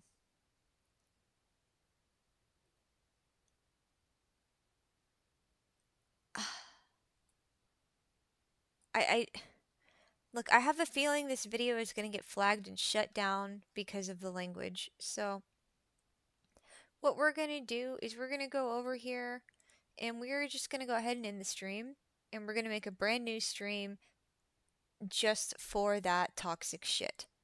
I would like to first, before we do that, say thank you so much for being here for what is close to 8 hours of reading the message exchanges between Paula and Ellen before Paula's death, and other interactions that Paula and Ellen had together on Facebook, and interactions that Paula had with people. Now, there was some messages that talk about when Paula got her feeding tube. Ellen was yelling at her in a message that she's not going to help her when she gets her feeding tube. So we have to take into account that there's a, a, a period of time when Paula had her feeding tube installed, and Ellen is refusing to take care of her, and she's also insisting that she provide nanny services for Wolfgang. It's all very well documented. Ellen did a really good job at making sure that she said everything that she wanted to say in those court documents that had nothing to do with her bankruptcy. It it helps me understand that Ellen has premeditated the situation. She understood just enough about how you can help a person get sick, maybe lose their will to live, bully and butcher them down, and in the end, because she wasn't dying fast enough, Ellen was looking into, oh, well, mental illness, here, dementia, you're not in your right mind, you don't know what's going on, you need to be controlled. I was actually commenting to a friend of mine when I found out that Paula had passed away that I was surprised Ellen didn't have her in some sort of a conservatorship. So I Googled it, and I found out in Texas it's really hard to get somebody in a conservatorship, at least according to the Google information that came up. I'm not an expert. I don't work in probate court. I don't actually know for a fact if it is difficult to get a parent as a, you know, if a child is able to get a parent under a conservatorship or a guardianship easily.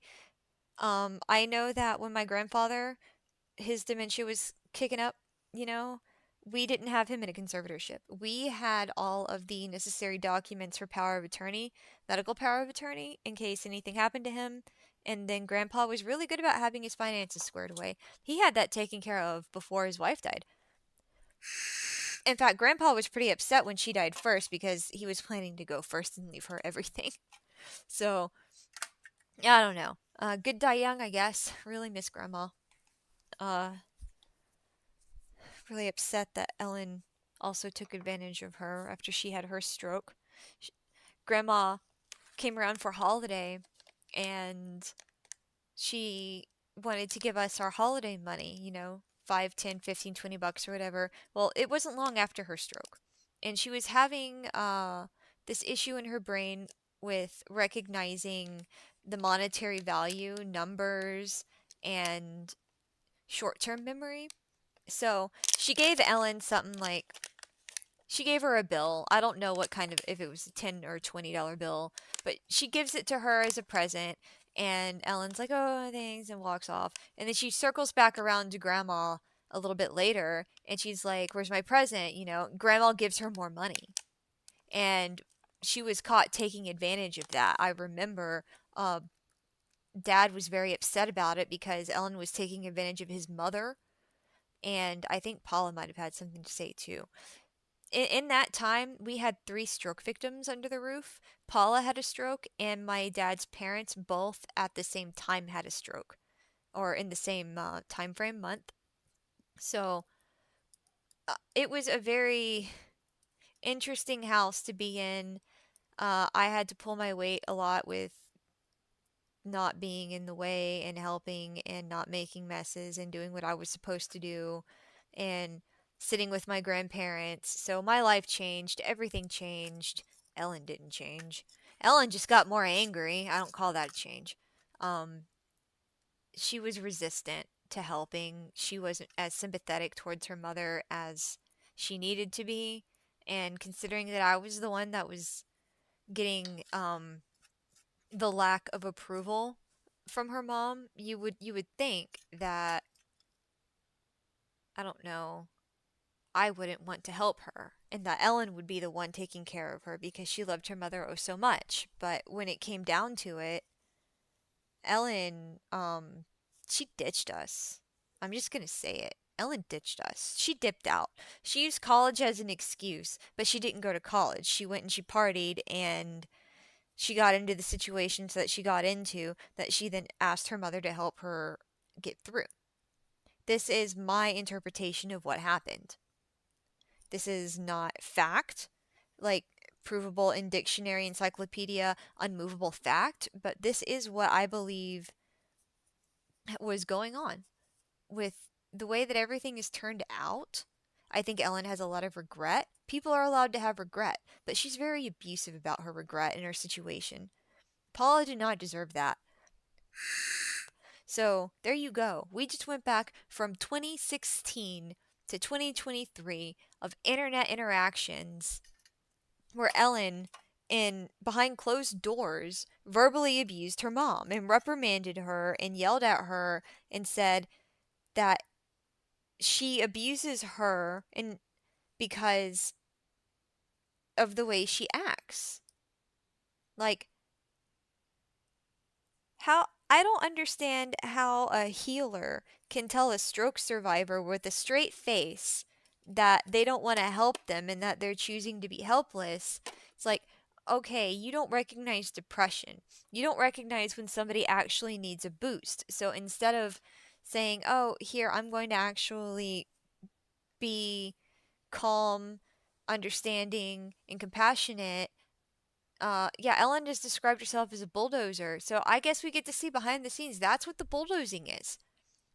Telling you that your problems aren't real problems in a way. Telling you that you have to get over it. But then getting mad when people tell her to get over her problems. It's this has been very difficult to sit through by myself. I mean, in a way, I'm glad that nobody was here in chat watching live talking to me, but at the same time, I'm really upset that I'm by myself reading this. I'm gonna have someone to talk to afterwards, but it's like, this is one of those, I really wish I had a buddy to sit in the living room and hold my hand while I go through this crap because we're talking about a human life.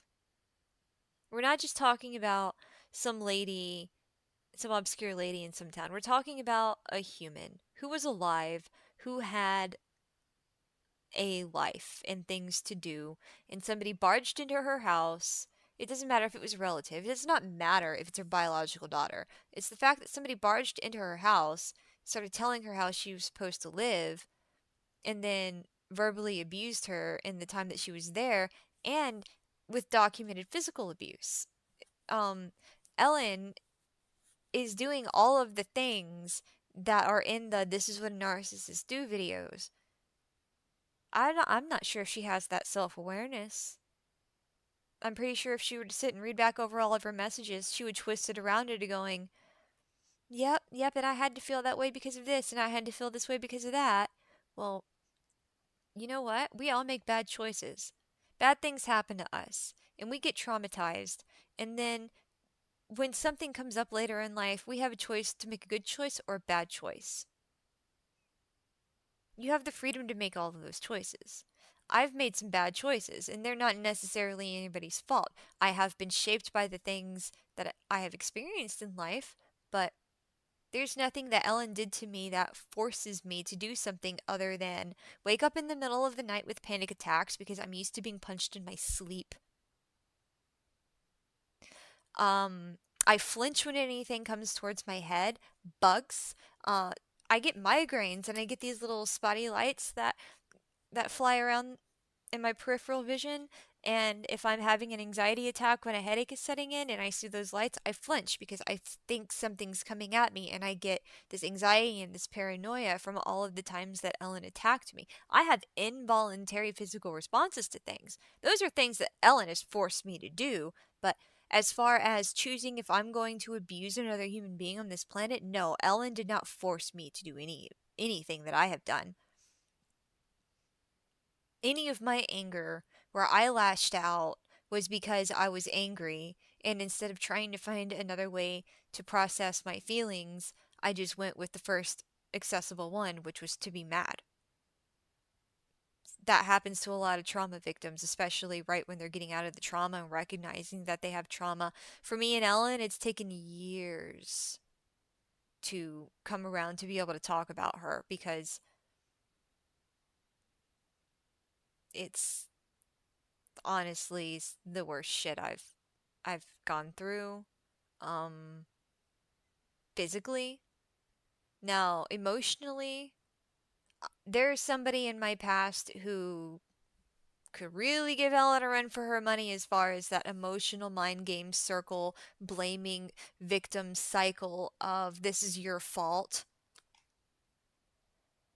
And it was exhausting reading it.